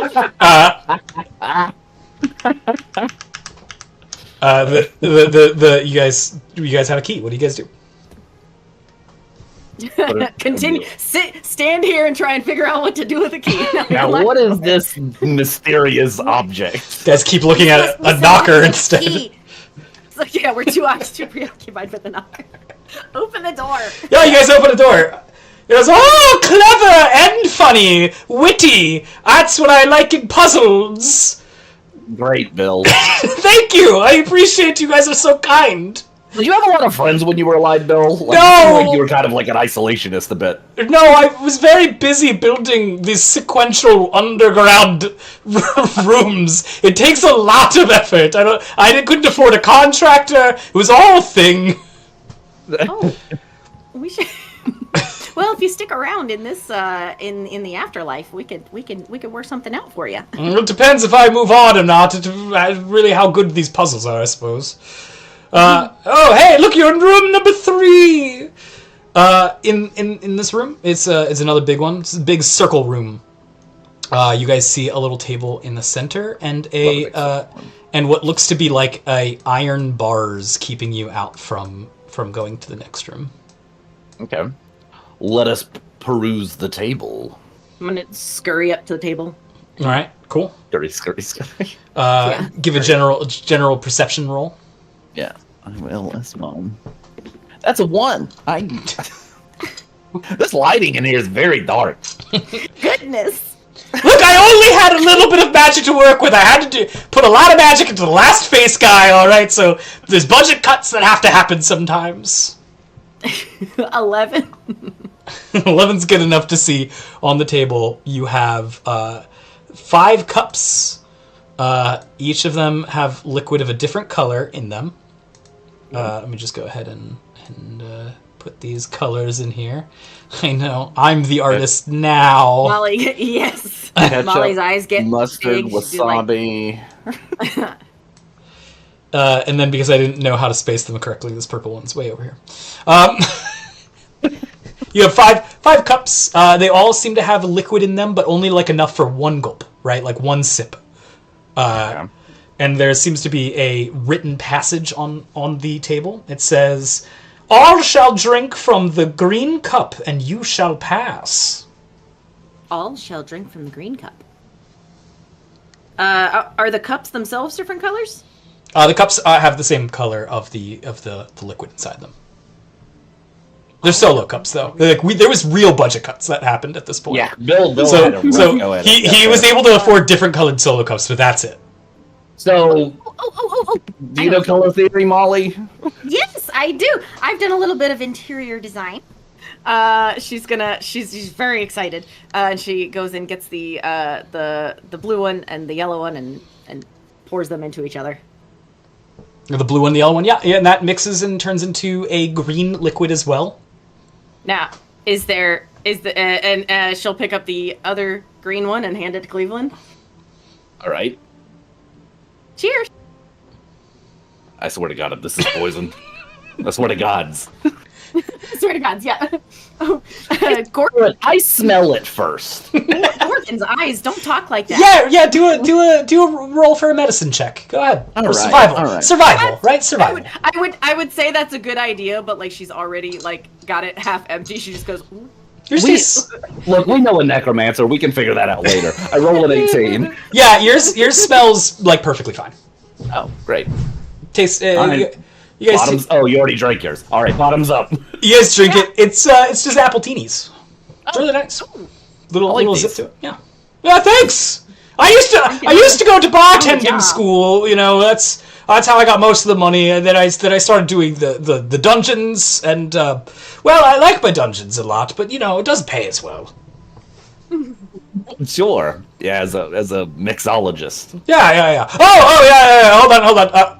And then you see the iron bars come up. You're drinking the green liquid, you may pass. Way to go, kid. You guys enter into a new room. This one very very similar. Has the iron bars at the end, but this one has now a little thing here. Yes, I am. Artistry. Boom. Pure talent. Boom. And So then, you're primarily doing the animation for the next. Yeah. It's very good. God, this looks amazing. I'm going to add arms so it looks a little less I bad. want this to become a new character. You guys We shall enter. call him Squiggy. You guys enter into the new room. As we see it, it seems to be a completely empty room with just some iron bars at the end, not allowing you to pass. That says, in the center, there seems to be a pedestal of a cat. Ooh. Oh, is it alive? Aw. Look, a cat. I like cats. Perfect. Hold on, that was a perfect example of the difference between Molly and Cleveland. Yeah. You said there's a cat. She said, "Ooh," and you said, "Is it alive?" It seems to just be a statue of a cat. And under it has the plaque that says, "Present the world a cat, and you shall be free." Present the world a Present cat. the world a cat, and you shall be free. Oh, there's a cat. Any globes around here? No. That's a cat statue, not exactly a cat. But yeah, I see where I could have made this room a little better. I agree. Yeah, all right. I'm taking a note here. Cat. Show the cat a world. Or show the No. world a cat. Get, Show the world a cat. I That's can't what I'm see in saying. here. show Oh, the world a cat. This is lewd. Is this a dirty one? this is not a dirty one. What is up with you and the knockers? It's not a dirty one. You set this up. No. Show the world a cat. Guys, Chad is so fast in figuring out these puzzles compared to you. Because they're smart. I want to pet the cat. You pet the cat statue, nothing happens. Show. Can you move it? How big is it? It's about the size of a normal cat, but very, very heavy. Uh, Well, we're holding it. If we want to show the world a cat, you gotta open that door so we can take it with us and show it the world. No, you've got a cameraman. I saw it. Oh, yep, that's fair. yeah, just take the cat and go run over and put it in front of the cat. Can I Roll, pick up roll the for statue? strength. Roll for strength first. It's a strength contest. Oh no! Great. You drop the cat statue, shatters into a bunch of pieces. What have you done? I spent quite a lot of money. That was like half my bartending years on that cat. It was Squibbles. It was my cat at the time that I had a cat. That's, sorry. What? Then I hear a meow, and I go, stop now, Squibbles. Squibbles also died in here with me. Squibbles the cat, everyone. Hey, what is Squibble's unfinished business? No one's shown him to the world. And it'll never be seen to the world now. Come on, we know some necromancers. We can. I'm sure we can figure something out. Go over to the camera and go. Did you just meow at the camera? Roll for cat. Go ahead. I think since you dropped it, spikes are going to start slowly. 12? Not quite cat enough, but a lot of people are now doing a lot of fan art. That you have to live with that now. What have you done? Good. Look what your careless hands have wrought. Now you try.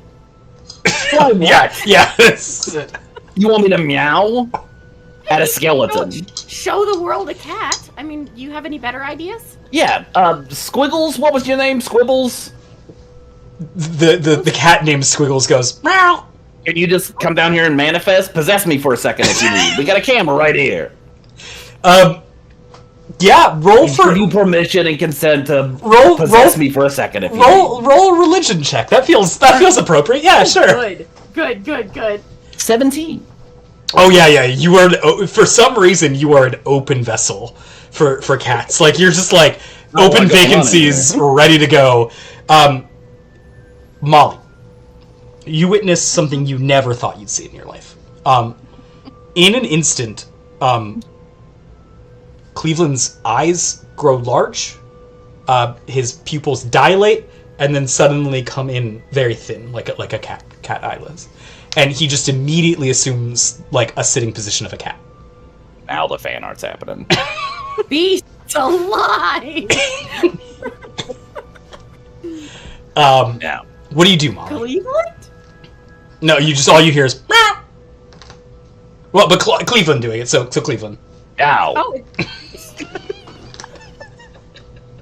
That's right. Now. I'm... Yeah, it's me, Squiggles. Everyone's favorite ghost cat. Hit that like button. Guys, if that's not worth the donation, I don't know what is it. Please help us make more of this content. Okay, I'm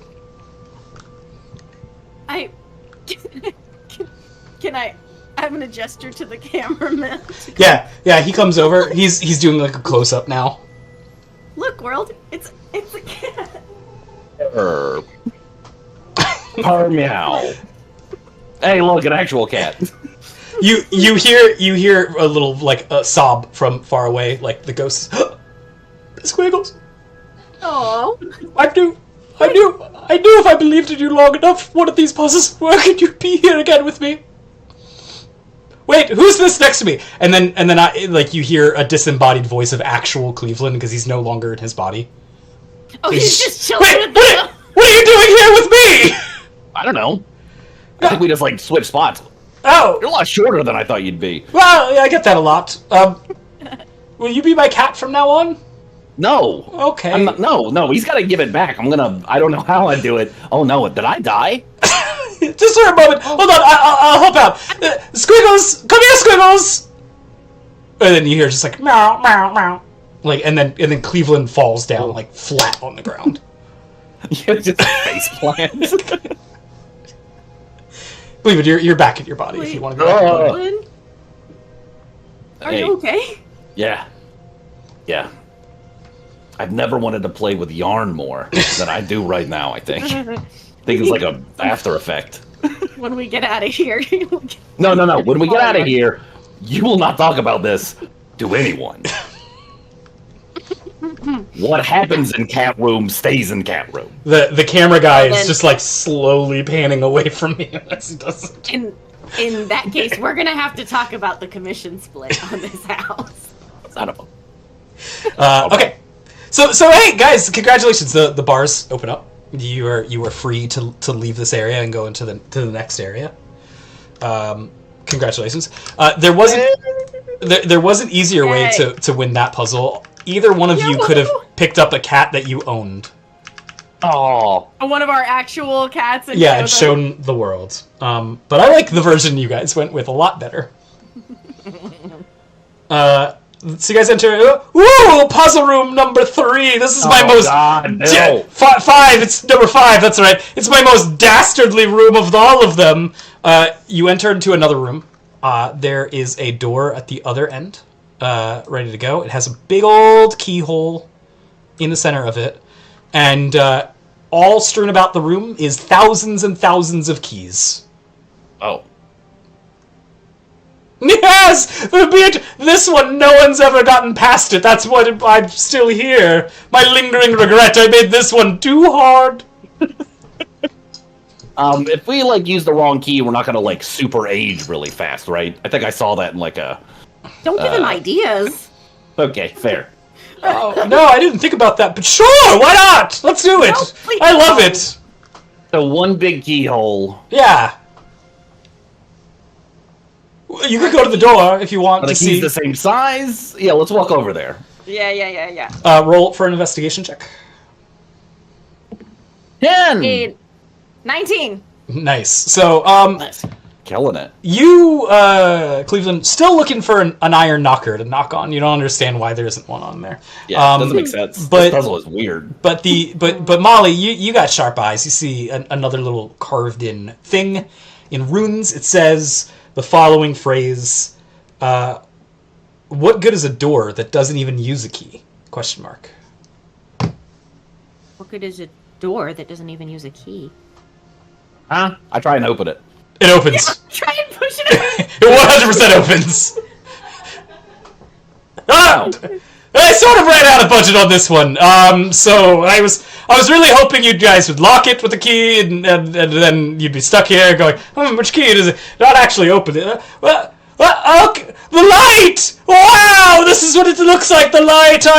I'm going. Where's the cheese, I'm Bill? leaving. You're not going anywhere yet. The cheese is down the hall and to the right. I don't know if you need to go pee, but that's upstairs. Yes. Squiggles, come with me. Meow, meow, meow. Congratulations, you guys have completed the puzzle dungeon. Can it end with us doing a jumping high five that like freeze frames? Yeah, absolutely, you guys. Well, hold up. You jump. I stay right where Yeah, I you am. stay still. You're right. I have to jump. I wish this was great, but it's you got to roll for dexterity before we can. Oh, we can do all right, that. all right. Oh no. Oh, that's a 1. Really? Yep. Well, then the only right way to end this is, for a moment, you really feel cattish again, and you like full on like cat jump. Your like eyes get big again. Your ears like kind of like pop into that right move. You do paw like this with Molly, and then we freeze frame as we go through. And congratulations, you have managed to get out of this predicament that you put yourself in. You've got 15 minutes to spare, so good job. And you guys will be able to prep for your client. Now, whether you're going to be able to sell this house or flip this dungeon, that is for you guys to figure out later. If you buy the D&D module, perhaps you guys can have your own chance to host your own open dungeon and see what happens. Yay, everybody. I am very excited about the D&D modules. Yeah, that's really fun. It's true. Yeah. We do really enjoy Thank writing you. the D&D modules over here for Atlanta Animation. Yes. And thank you, chat, for helping us. Yes, through thank you puzzles. very much. Yeah, so at this point, I'm gonna go. You guys entertain the stream real quick while I go entertain the go get Travis. He's leaving us unattended. Yeah, I'm leaving you unattended. This is a terrible idea, but I'm gonna try it. Yeah, Oh, I wait. believe Oh, okay. Catland is the character. Oh no! Oh, he's here already. So, I don't That was have really the good. other I was chats up. listening I in the just other have room. Hello. Yeah, I only have YouTube up. Hello. I think it's, Yeah, I mine is have super the behind. YouTube chat up. Yeah. So. Oh, hey guys. If you guys have questions, Travis, look who Ah, it is. wow. Hey, buddy. Small world. I got to gonna have some fun drawing lots of cat Clevelands later. Now. Yeah, that's right. That's my new favorite soundbite. I want that to be my text tone. Ooh, yeah, it's Meow. just meow.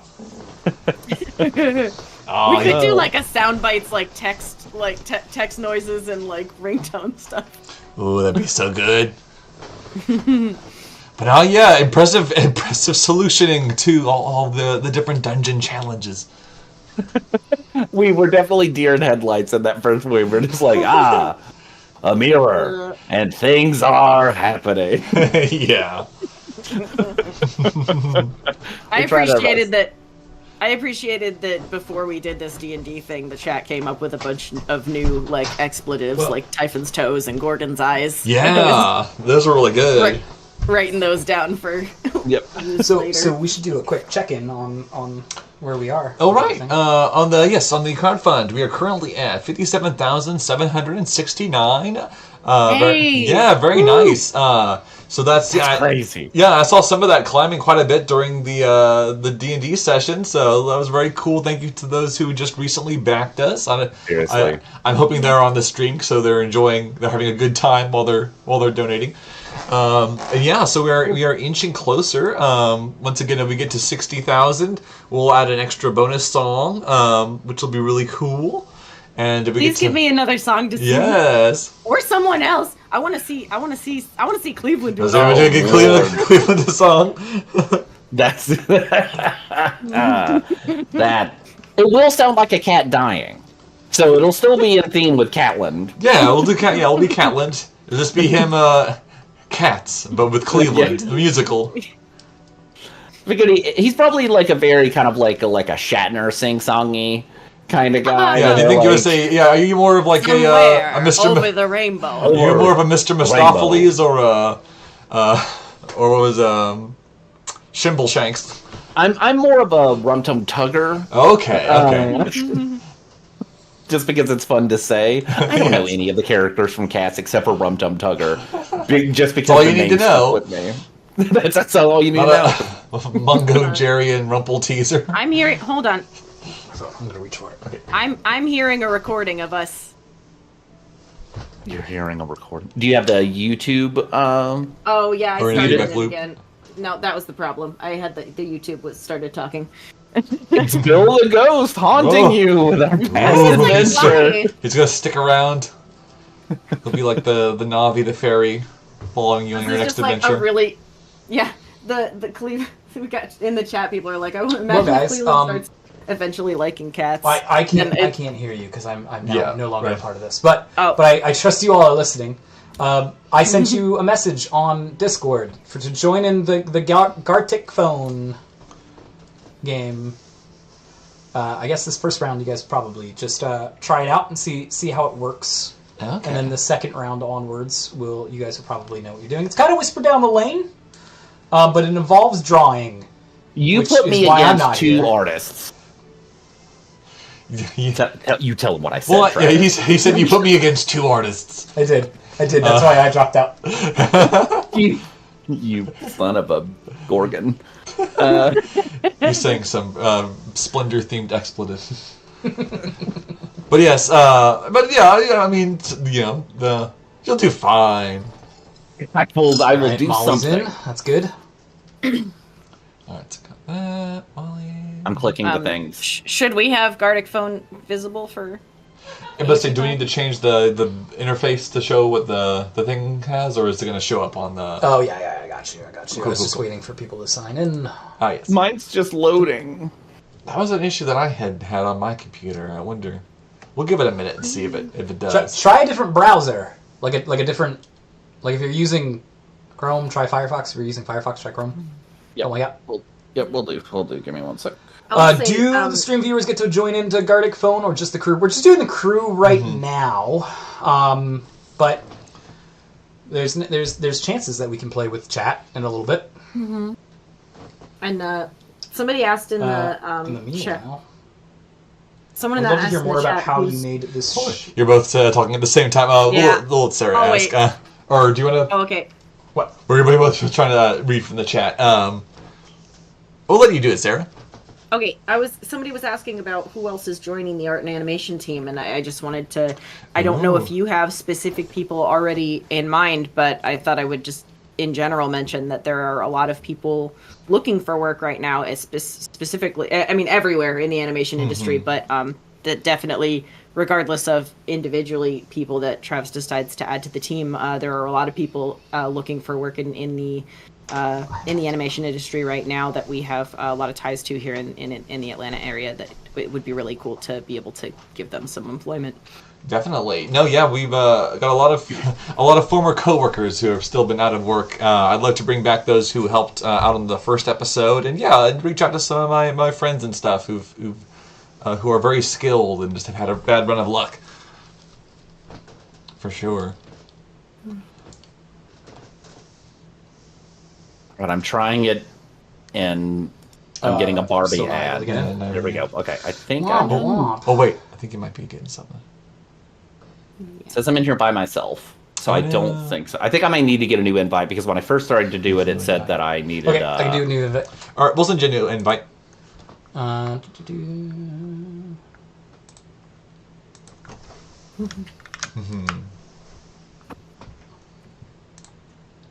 I wonder if it's like Centaur's like Hooves. that I like deep that set. one too. Centaur's Who's is a good one. I'm just writing down all these good Yes, all the fancy expletives. Yes.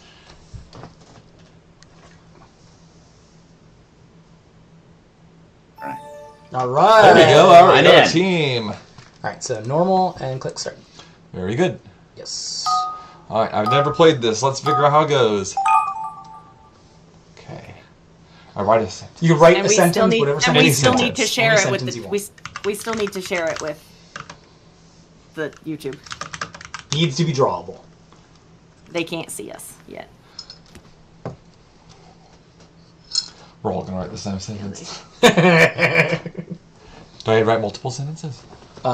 Looks like no, you're good. That's it. You're good. Okay, yeah. This is one at a time. All right. I don't know what I'm giving you guys. I'm sorry Oh. in advance.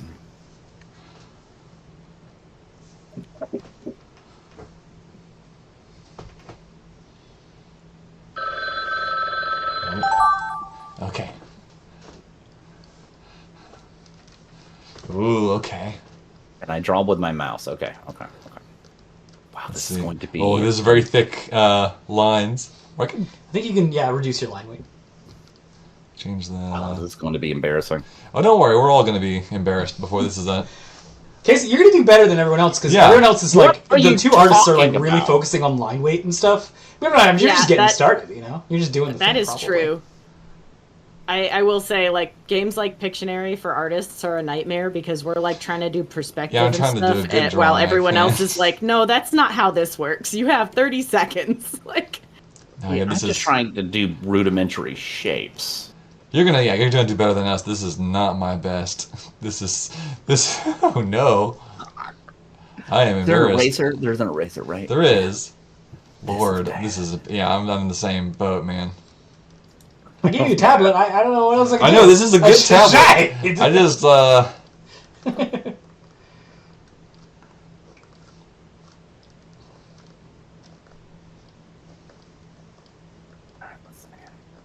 How much time do we have? You're halfway. yeah. Oh, okay.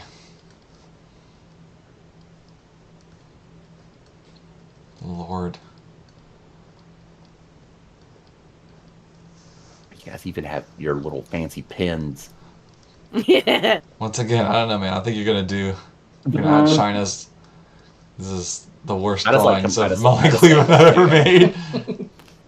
I think part of the charm of Gartic Phone is it's like kind of jank. Yeah. Oh, that's bad. Oh no, I'm running out of time. Ah. When it's 2 of 3, does that mean there's another one that I'm supposed to do after this? Oh, is there 2 of 3? Is there one after this? Oh, there's the time thing up there. Yep. I'm gonna say that's as done as I can get it. All right. All right. That. Yep. Also that's, point that's, out that there are shapes. Oh, this is really cute. All right, so describe the scene. Oh, I see. Is it? Oh, I have to type it down. Do I need to reveal what I'm typing down? No. You keep it quiet. Keep it secret. Okay. keep it safe. Oh, I see. Because then we get to interpret and Yeah, I yeah. see. I see. All right, so we'll do voiceover. Oh no, yeah. Start. Cleveland as a cat. Oh, this is gorgeous. I love it already. Thank you. Cleveland is a cat. Molly got it. Yes. All right. Dungeon flipping is for professionals only. Dang! Nice. Pretty great. Too cool for school and clean. Yeah, it's lovely. Too cool for school. Werewolf eating nachos. Oh, okay, that makes more sense. See, you know how to play this game. That's great. It's really good. Morley munching nachos. Oh, yes. Werewolf makes more sense. All right, now All you right. guys know how the game works. Yes. Yep. Yep. So you guys are still in. I'm gonna hit the start button. We're gonna just start. Okay.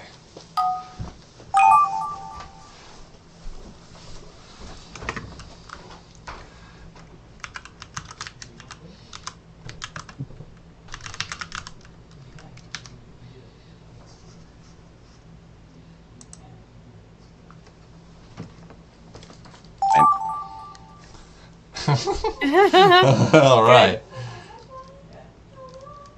How dare. My goodness. All right, let's try this. Oh, wait. Should be able to do this. Got a tinier line. Okay, good. There's an undo button. Oh, there is. Oh, nice. Oh, yeah, I see it.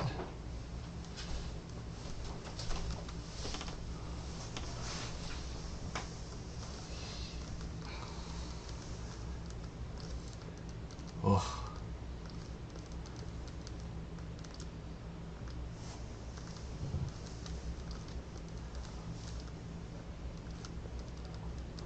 Drawing. We're all very focused. Yeah, you guys are doing great. I'm focusing. Bird says, I could really see Molly lean into a cutesy southernisms with a fantasy Ooh, bent. yes. What's the fantasy equivalent of Yes. sweet biscuits? Ooh, sweet Oh, biscuits. That's so good. Sweet biscuits. Very Ooh, southern. give me some to Sweet say. biscuits. I want some southernisms to say. Gimme, Yes. gimme. Oh, those would be so good. Well, butter my That's- biscuits. Bless your heart. Man. It's about as happy as a cat on a tin roof. Oh.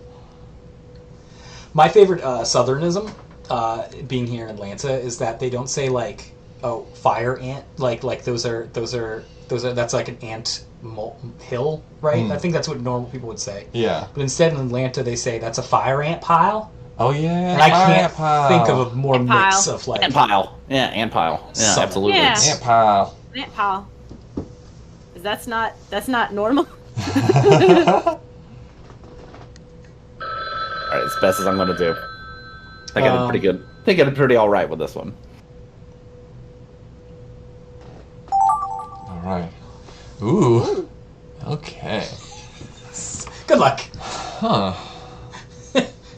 That's a thinker, right? It's That is a thinker. Like, it's almost like Dolly, really. Huh.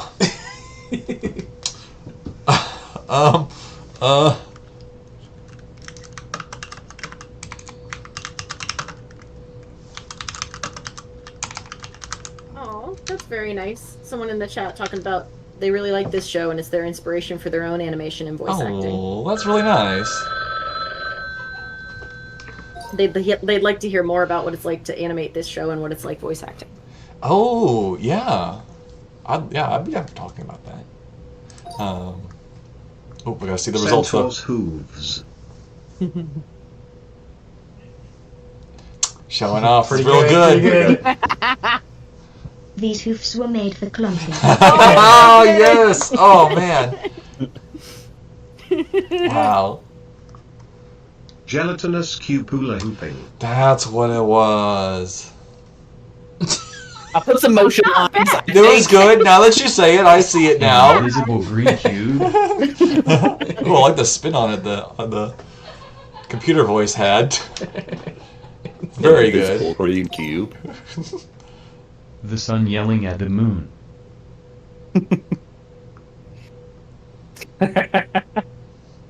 Amazing. Sun screaming at the moon. There we go. Nice. All right, do you guys want to talk about something first? Sure, let's take a break to discuss that question. Yeah, because, what was it? Making stories about what it's like to animate this show. I can speak on the animation, and y'all can speak on the voice acting. I'll try not to take up too much time. But no, it's a lot of fun, because animating is a lot like acting. In that, like, you know, you have to figure out how the characters move to best, you know, convey the emotions and, like, you know, how they pick up a skull off the ground can say a lot, as much as like saying how they're doing it, if that makes any sense. Getting to make those little tiny adjustments and little bits of nuance to a character's movement can, like, it's a lot of fun. You can put a lot of, like, I don't know, life and emotion into characters. That's why I do it. How about y'all for voice acting?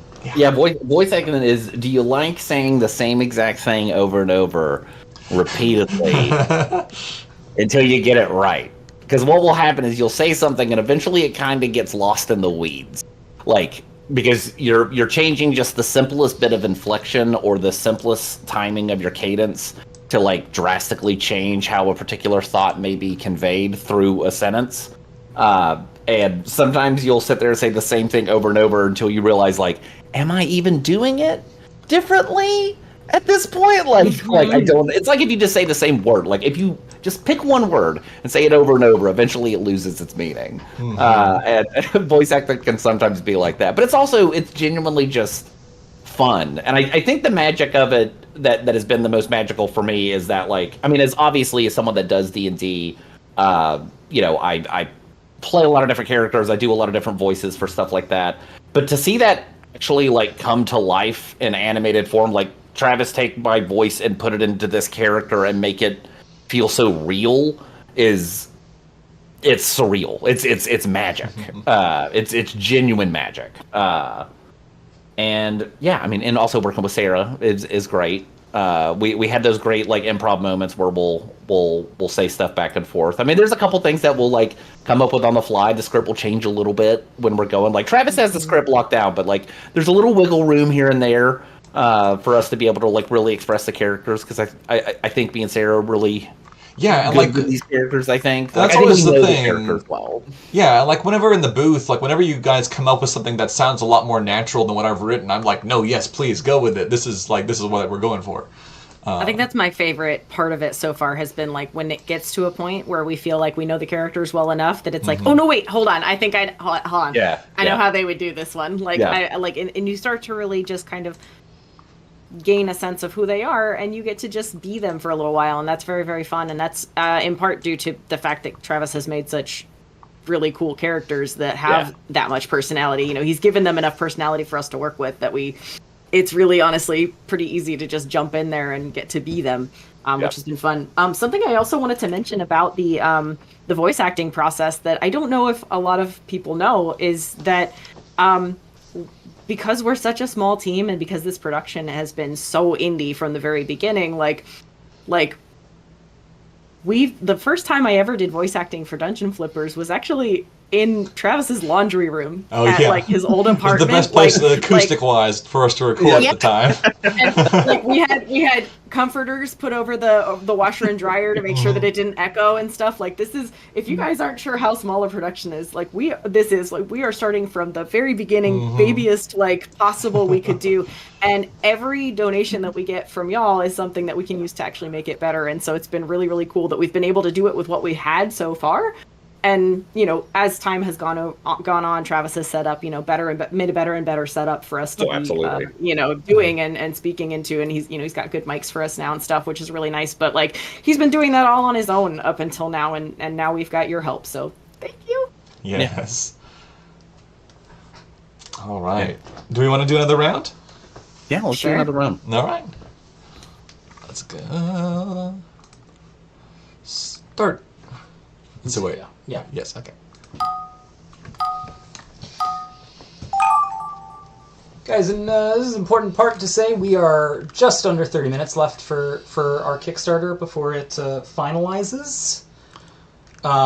We are doing great. We are $3,001 away from the new song added, which could either be done with last-second donation drives here, or someone could spend that $10,000 tier and get the song specifically made for them.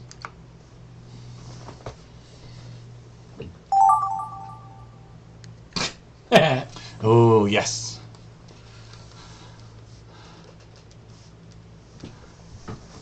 Need the small one.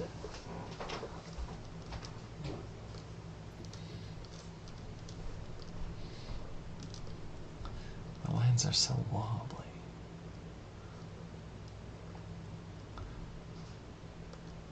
Why is this color? Come on, work with me here, computer.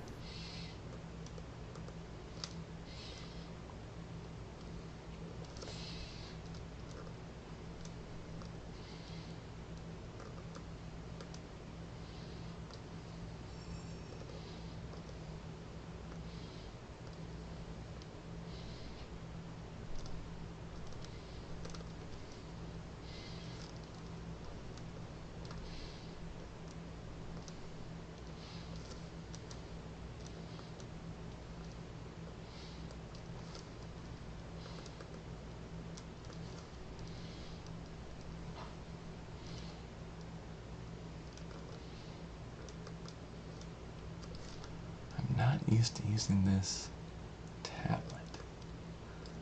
That's all right.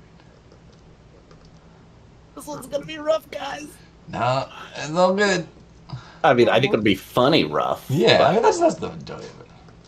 Something else that I kind of wanted to mention to people, like I've had a lot of people asking me since we started doing this about like how to get into voice acting. and my answer for that is the same as my answer for how to get into animation, which is networking. Networking. Meet people. Yeah, Yes. meet people who do the thing you do. Because the only reason that I am lucky enough to get to be the voice of Molly is just because I knew Travis, and showed an interest in his work, and he was gracious enough to give me a chance to try and give her a voice. So really, like, meet people is like the number one thing. Yeah. I mean, I annoyed Travis with my doing a whole bunch of different voices. We played D&D a lot. So eventually it's like, all right. God bless, that's crazy. Ooh. You guys are so talented, I swear to God. I mean, I'm looking at yours, Casey. I think looks pretty cool. Thank you, but you will never guess it. Let's see.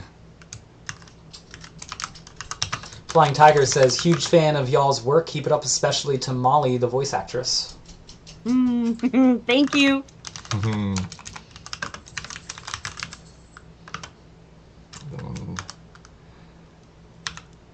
I think that's how you do that emoji.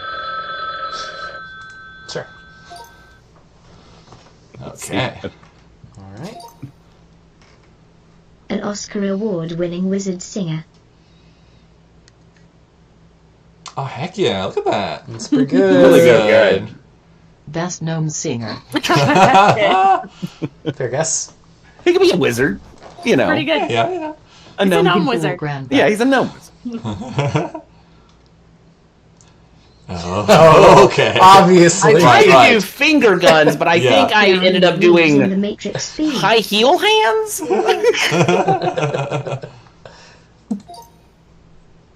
Oh, thank 3 you, goblins Russell. in a trench coat. Yes. Perfect. 3 goblins in a Yes. trench Love it. Sound the whole way around. Same brain. All right. So James says that we're going to have a 4th player in the next round. Yeah. Just one moment for me to get the link up and get her logged in.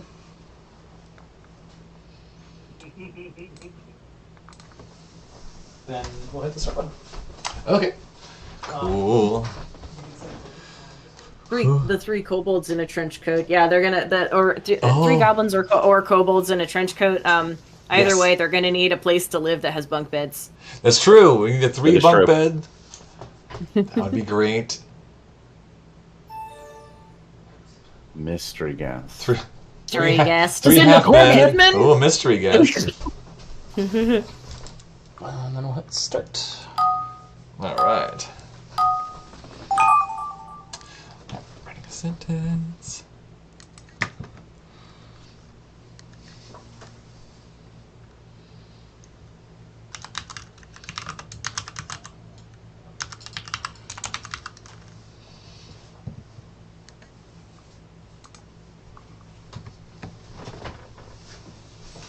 Now there's going to be an extra whisper down the lane round now that you're up to 4. Okay. So you'll have 2 degrees of Oh. making it work. Oh, okay. The plot thickens. Good. Ooh, lovely.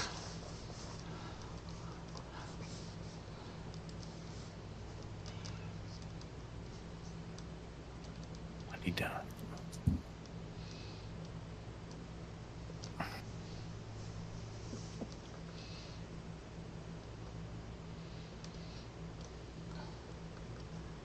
Chat, how many legs do crabs have?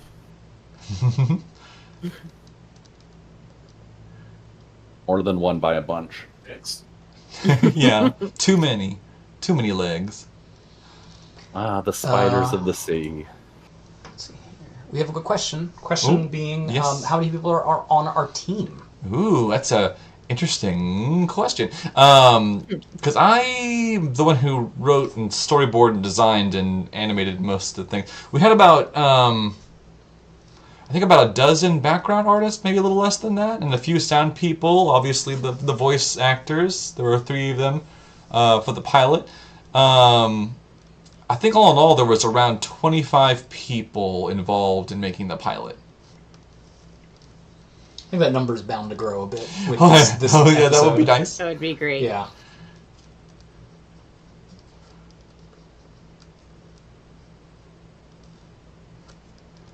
needs.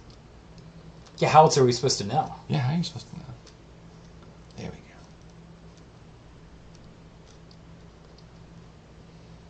go. Motion lines. So a crabillion. That's how many legs. Oh, a crab crabillion, has. A yes. crabillion. Crabillion Cute. legs. That is the answer I was looking for.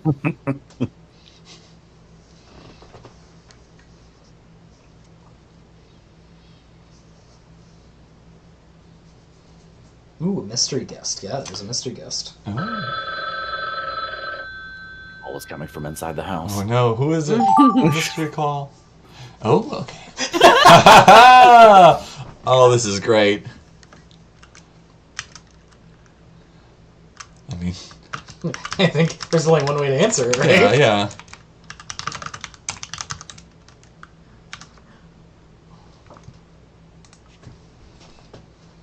Excellent. I'm gonna guess that's the mystery guest based on the art style. Oh, good point. Okay, so now. I have to draw again. Oh. Me too. I keep not drawing over the logo for Gartic Phone. I draw on the margins. It does kind of distract me. Yeah. It being in the dead center.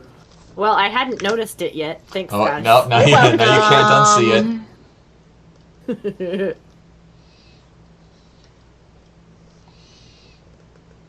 Nixona, we answered your question earlier in the stream, but for what softwares do we use for animation? Toon Boom Harmony is mainly the one that we use for animation. Yes, because I make rigs in Harmony, kind of like you see in shows like Rick and Morty and Hilda and stuff like that. They're really good when you have a small team like we do. And I've been using Toon Boom Harmony professionally for about 10 years, so it just felt like the natural course of action.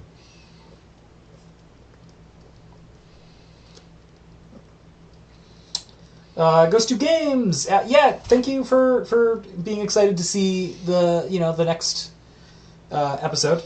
It is fine that you can't financially support it. It's totally okay. No, yeah, I get it.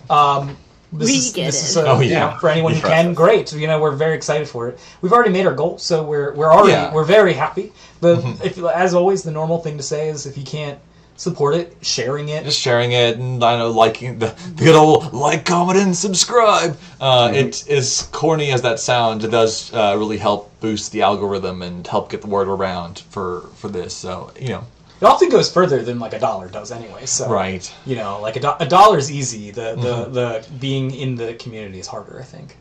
Yeah. I don't know what I'm doing with this one. We did hit over 5,700. Yeah, that's amazing. That's awesome. It's really cool. amazing. 57,000. I don't know how to say words. Yeah. Words are hard. Words are hard. Someone said, I think you can paint background the... you can paint bucket. You can paint bucket the background. Background logo. That's what I'm going to do next time. All right, here we go. Should start, yeah. Triple bunk bed. Oh, very Bunk good. bed. 3 sleeping goblins in the Yes. Oh, got a couple background artists on this.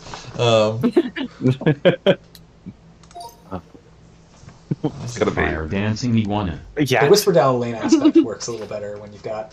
Oh, that's true. Yeah, when you have more people and it can be. I want you guys to more- see the Ceremony comparison dancing.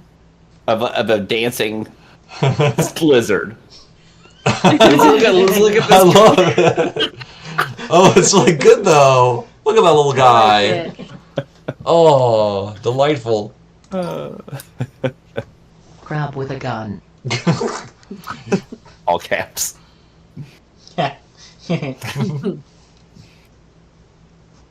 crab with a gun. Yeah. Yes, couldn't be more clear. Oh, so happy. yes, look how happy he is. Really excited So to have that gun. happy. He's so happy about the Yes. murder.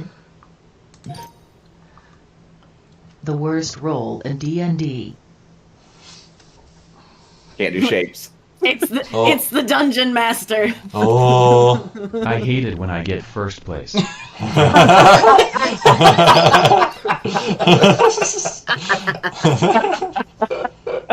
That's really good. Fantastic. Oh. Alright, here we go again.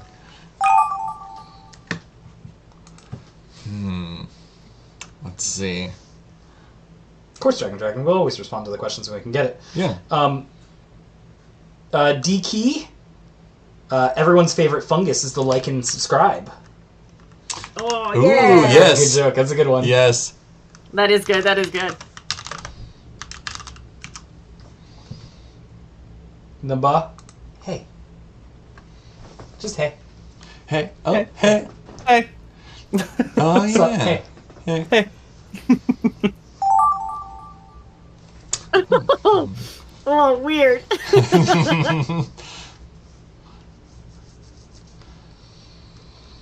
Oh, yeah, the paint bucket. Thank you, Joshua, for the help here. We just saw your backership go up. Thank you. Thank you.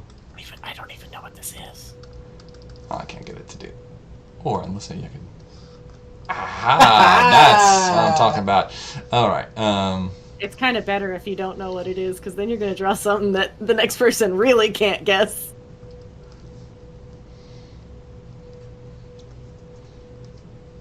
While you guys are drawing, I got kicked out of a Kroger once because I tried to have a snowball fight in a Kroger. It's not a good story. Oh no! Did you go inside get the Kroger? Yeah, like, it was at Disco Kroger. the frozen Oh, stuff? yeah. And it was open late, and I decided they had these plush snowballs, and I decided it would be fun to throw them in the store. Don't do that, people. Oh no! And also, when the security guard shows up, don't throw the snowball at him and think like it'll be fun if he joins. Oh no! He'll just kick you out.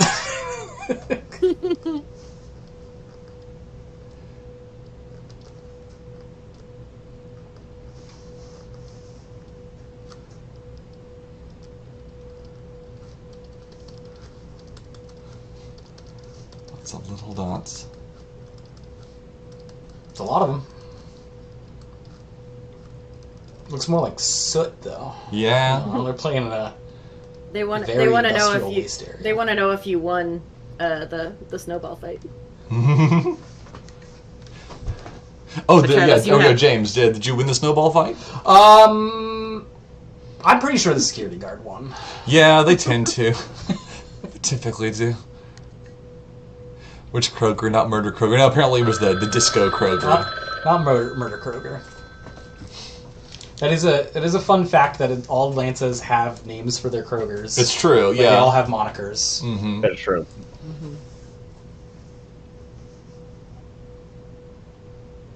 Thank you, whoever just also donated. That was a major boost in the amount. Oh, yeah, thank you. 57,349 now. That's great. Oh, that's so awesome. That's a good one. Babby dragon. Or trapdoor. Ooh.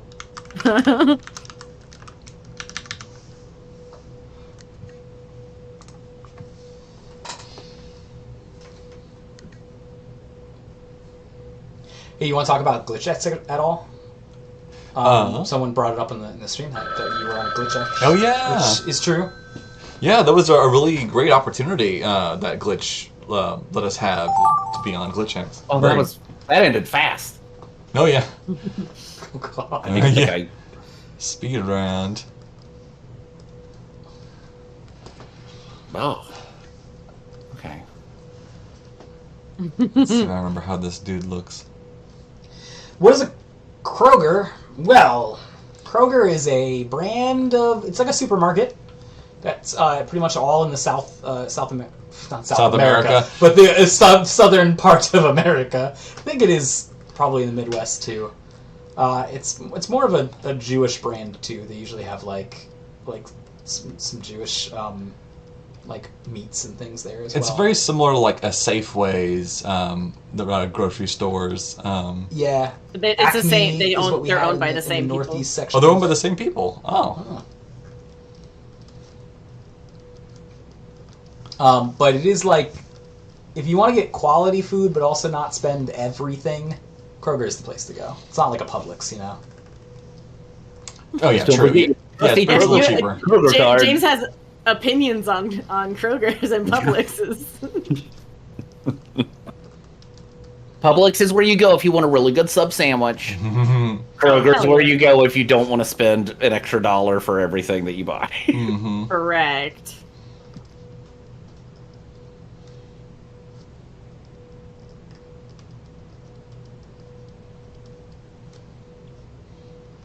Travis, where are the consummate V's?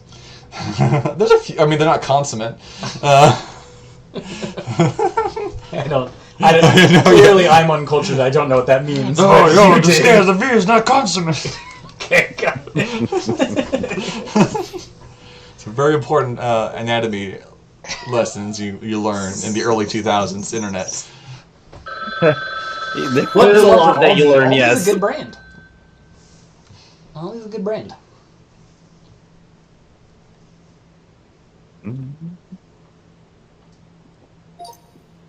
All right, let's do this. Umbrella with hair. Oh God. There's no right way. Oh, that was great though. I love it. I like that it's got hair. Like You made it very cute. Umbrella, yes, Yes. I made it a 9. Oh, yes. It does seem way more correct. Hey, Sakani, what's up? The like and subscribe. Perfect. Oh, you made the lich. The Like lich. and comment. Yeah, I read it as lich. I googled it. I was like, wait, no, they meant like it. Oh, yeah. See, I don't think of like the moss. Oh, moss, yeah. I was thinking about liches.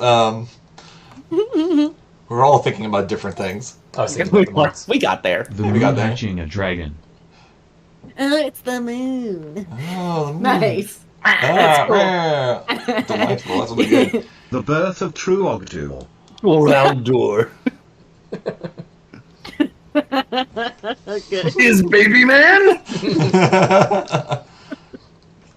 That was really fun. All right, guys, let's try something a little different. on this Snowball next one. fight.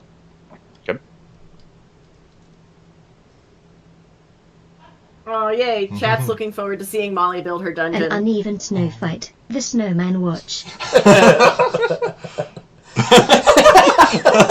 Oh my gosh. These judgy snowmen. All right. This one's a different one that people have said is pretty cool. Exquisite Corpse. So create surrealist characters connected by the top of the drawings. Let's try that one. Ooh, okay. Okay. Let's see. I'll do... Again, make sure to cross that line, too, with your Exquisite Corpse. Yes. Oh, okay. I see. Thanks.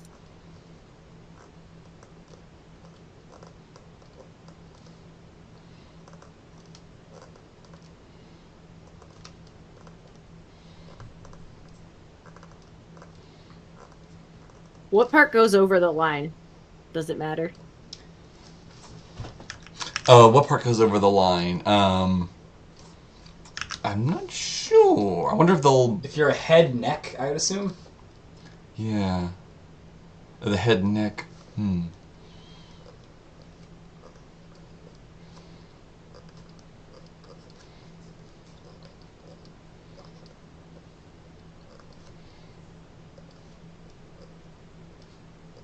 Oof. I'm still not good with drawing on these. I did mine too quick. There's still a lot of time left. Can you go over the line? Alright, over the line. Yes. Yeah. So they have something to work off of. Oh. I see. Thanks for giving me time for chat stuff. Yeah, those snowmen were really good. An idea for a cool phrase would be, this is so mimics and gimmicks. Ooh, mimics and Mimics Oh, I gimmicks. like that. That's great.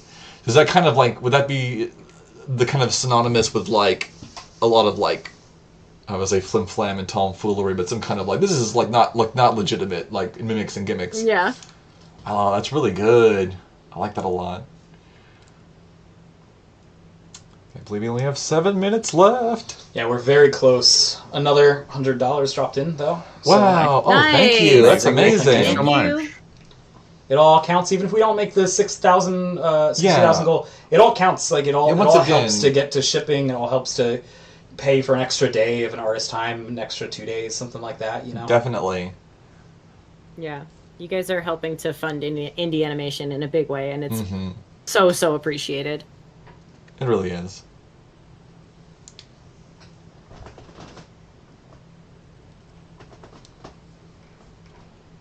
I think they still have. Yeah, they give you a lot of. They give you a lot of time for this one. I should probably like. Oh, that's. Oh, you have to hit done if you want to be done. Yeah. You're the one holding back. You're the one ruining for everyone, Travis. Oh no. Yeah, blame it on Travis. I see her pen my still fault. constantly. Yes, it was that guy who did it. Yes. It couldn't possibly be me. Travis, color him while you wait. Oh, there you go. Yeah, that's good. I forget that color exists. I'm afraid of Do with color. that. Do with that what you will. When I make the rigs, it's already colored. It's fine. I don't have to animate the colors because the rigs move the colors. Yeah.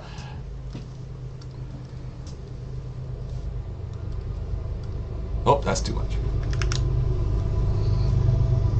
Can anyone hear the train passing by? Negative. Does Sarah and Casey have a social media that they can follow? I do not. Question. I am off the grid. I do, but I am actually. Dungeon Flippers is the only voice acting I have ever done. My social medias will show you background art for animation. Yeah, Sarah's a great background artist. I will put in the chat where you can find me. I'll just put in my personal address if you guys want to just like come hang out. Yeah, get your social security numbers in there. That's a safe thing to do on the internet, right? Absolutely safe. Producer says no. Like you're just going to be a normal person, and we're just going to hang out and have normal fun friend times, right? Clock's a ticking. There we go. There's a little more stuff on the page. Alright. It's all you. Oh, now I get to draw a torso. Torso. Wow. Torso time. 4 minutes, and we went up to 5,000. Wow. 57,500. Thank you. Amazing. Thank you. Really awesome. Really, really awesome. Really awesome. Even to have the Kickstarter fees, I'm a very happy camper over here. Yes, because that's the thing. 10% of the raised funds, that's Kickstarter's cut. So cutting that down gives us more to work with. I get it. It's a large cut, though. It's tough. Oh yeah, we have a lot of time for this. I feel like I've been rushing through this.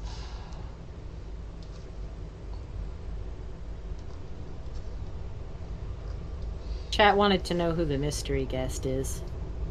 The mystery guest. The chat's wanting to know. I think the mystery guest will continue to want to stay a mystery guest. Remain a mystery. It's not me. You can see my hands right here. It was not meant to be a surprise for chat. They're just helping us to have enough players to make this game interesting. We may or may not know some artists that can jump on these streams quickly. Ooh, I like the details. Yes, it's like plenty of time for details. There is 3 minutes remaining in the Kickstarter. Ooh, so exciting. It's been a fairly long road because we released the pilot in June, and it was in early July when I got heard about the Glitch Axe. And I spent most of that from July to September, or at the end of September, making the promo that you saw for Glitch Axe. And then October, we spent prepping the crowdfund, and then November we spent running the crowdfund. So I've kind of been going nonstop since then. That's true. I'm impressed with how many like images you put out. Like for you had one for Halloween, you had one for Christmas, you had. Oh yeah, for... you made art so fast. I've been trying to stay consistent. I don't know. I do not know what monstrosity I am making. It's going to be uncomfortable.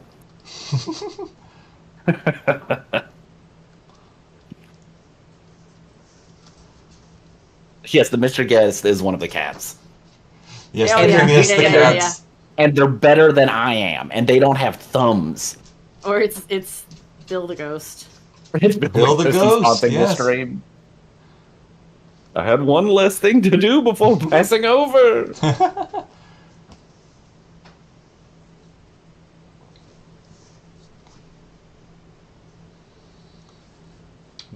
minute and a half. Oh, almost time. Oh my god. Then I can stop watching every 5 seconds, just being like, Yeah, me too. I've been Can- chronically can we just- online. Appreciate this for a second. $57,526. That's really amazing. For- It really is. And I posted it on That's social crazy. before that it's because someone asked it in chat just now. I'm not just gonna like immediately run off and go to Vegas. Yeah. Like all of that is going to be spent on our artists and the talent and everything. Honestly, I'm like, if I'm not expecting to get any cut of that. That's going towards other people's payments because this is for me. I'm just doing it because it's my baby. yeah, I'm not getting any cut for it either. I'm Yeah, just so doing it 'cause I like want we to. are not like little misers hoarding like, at last we fooled them all. It's like, no, this is going to be paid for people to do good, like good honest work, good honest living, and it's not ours to hoard and Yeah, play games with. The number's not cheap, you know. 50,000 is not a small number. No. It is actually a pretty small number in animation. Well, for animation, it That's is. animation. But, Yeah. but Yeah. we you know, we actually scoped out how much this was going to cost to get it done with a bunch of other artists to make sure they get paid, you know, a good wage for it too. Yeah. So it was, that number is a real number that we didn't just make up on the fly, and it's there to, you know, support artists. Really is what it is.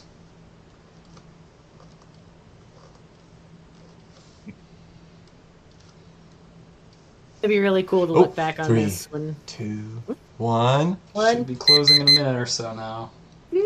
Oh my gosh. 40 seconds to go technically. Oh, technically, okay. The countdown timer. The countdown timer was a guesstimate. It lied to us. A lot. We've crossed the international date line. Yeah. So technically 28 seconds to go left, and we did get a little more on there. Okay. Oh yeah. yeah. Yeah. Wow, thanks everybody. Jeez. So thank you for the last backer that jumped in at the last second. Yes. You guys have 10 seconds to do that $10,000. We'll make a song for you. Yeah. If anyone wants to spend $10,000, Click. don't think. Just click on We'll the talk after. Just click. 3, 2, 1. Yay! All right, there we go. Woo! That is it. Awesome. Oh So my there's God. our number. There it is. Wow. It's That's Frodo. It's done. It's done. There's a lot of things popping off here. You can see it on the screen. You can see all the little. Oh wow. That's cool. 764 backers, guys. Not shabby at all. Thank you to if they're any of you are amazing. on the stream right now who are backers. I thank you so much.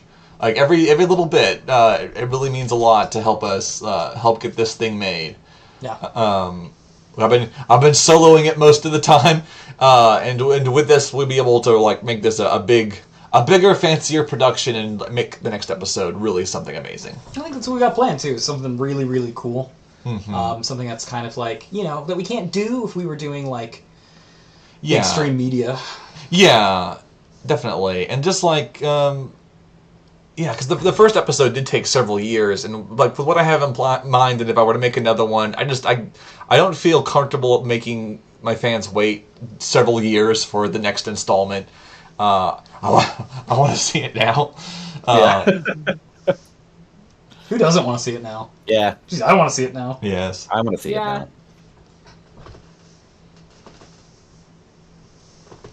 I would like Thank to you, see the guys. baby. Yes. I would like I'd like to see the baby.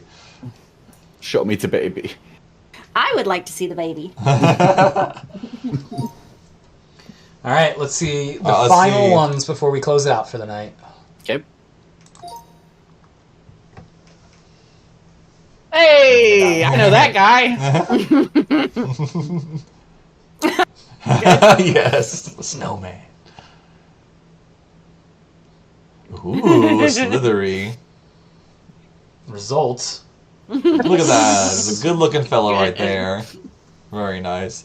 He picked up the wrong one that day. Oh, it's Molly. Look at that. I mean, honestly, I got pretty close. Yeah. Oh, yeah. How did we know?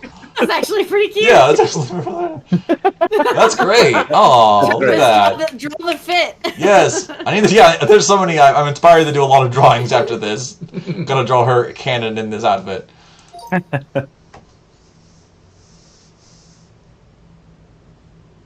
I didn't go far enough down, did I? That's all right. Oh, yeah, okay, yeah, that's I good. did it. Oh my goodness! Ooh, Look at them scales. scales are great. How did I know it was a fish? I just put fish on. That'd be random, and like it was a fish all along Okay, you got there. with fishnets. I misinterpreted the bottom of it. I couldn't see the. It's perfect. Let's That's see, what there's happens one when you more, remove right? the tail of a fish. There's just two buff legs underneath it. All right, last one. Oh, nice. Pretty. It's gonna get awkward. Oh no! That's an angry It's chest. gonna get awkward. Yeah. Ooh. I dig it. I don't know why I didn't put arms on it. I forgot to put arms. Well, it's a snake. Snake don't have arms. Have arms. There. Yeah. It's a very they don't have belly buttons that look angry either. That's a horror. That's a horror. Quickly fix this. Let's see. We want to answer any last questions or anything? I think I saw a few things. Let's see. What were these? Blurst. She's been blurst. Missy Zalgo, I recognize your profile picture. If you want, like I think you've shared with me stuff on Instagram before. You can send it to me, and I'll make sure that they see it. A human sonas of the that would be really cool. Mm-hmm. Ooh. This is it, man. This is go ahead and. All right. Well, I guess we're probably good to sign off. So I guess once again, thank you to all who showed up. Thanks to all who watched, and big thanks to all those who backed us. With your help, I'm looking forward, raring to get started on episode 2, and I think we're all very excited to take that next step. And couldn't have done it without y'all's help. So I really appreciate it. Yeah, this has been such a cool experience to hang out with all of you guys. To really like be. I've never really had a chance to hang out with a community before, like this, that's indie, because I've always been doing the big stuff, corporate stuff. Yeah, the corporate stuff. But it's really nice to be here with you guys. Mm-hmm. Yeah, it's been great. Travis, thank you for making something so beautiful and including us and genuinely and this is I've said it to you before, but I am extremely proud of you, my friend. This is seeing you have this dream and making it come to life, and then it meeting such great reception and everybody loving it so much. Just amazing, man. It's an honor to be a part of. Yeah. Yay. Thank you, everybody. Thank you. Have a great night, everybody. All right. Bye-bye, everyone. Bye, guys.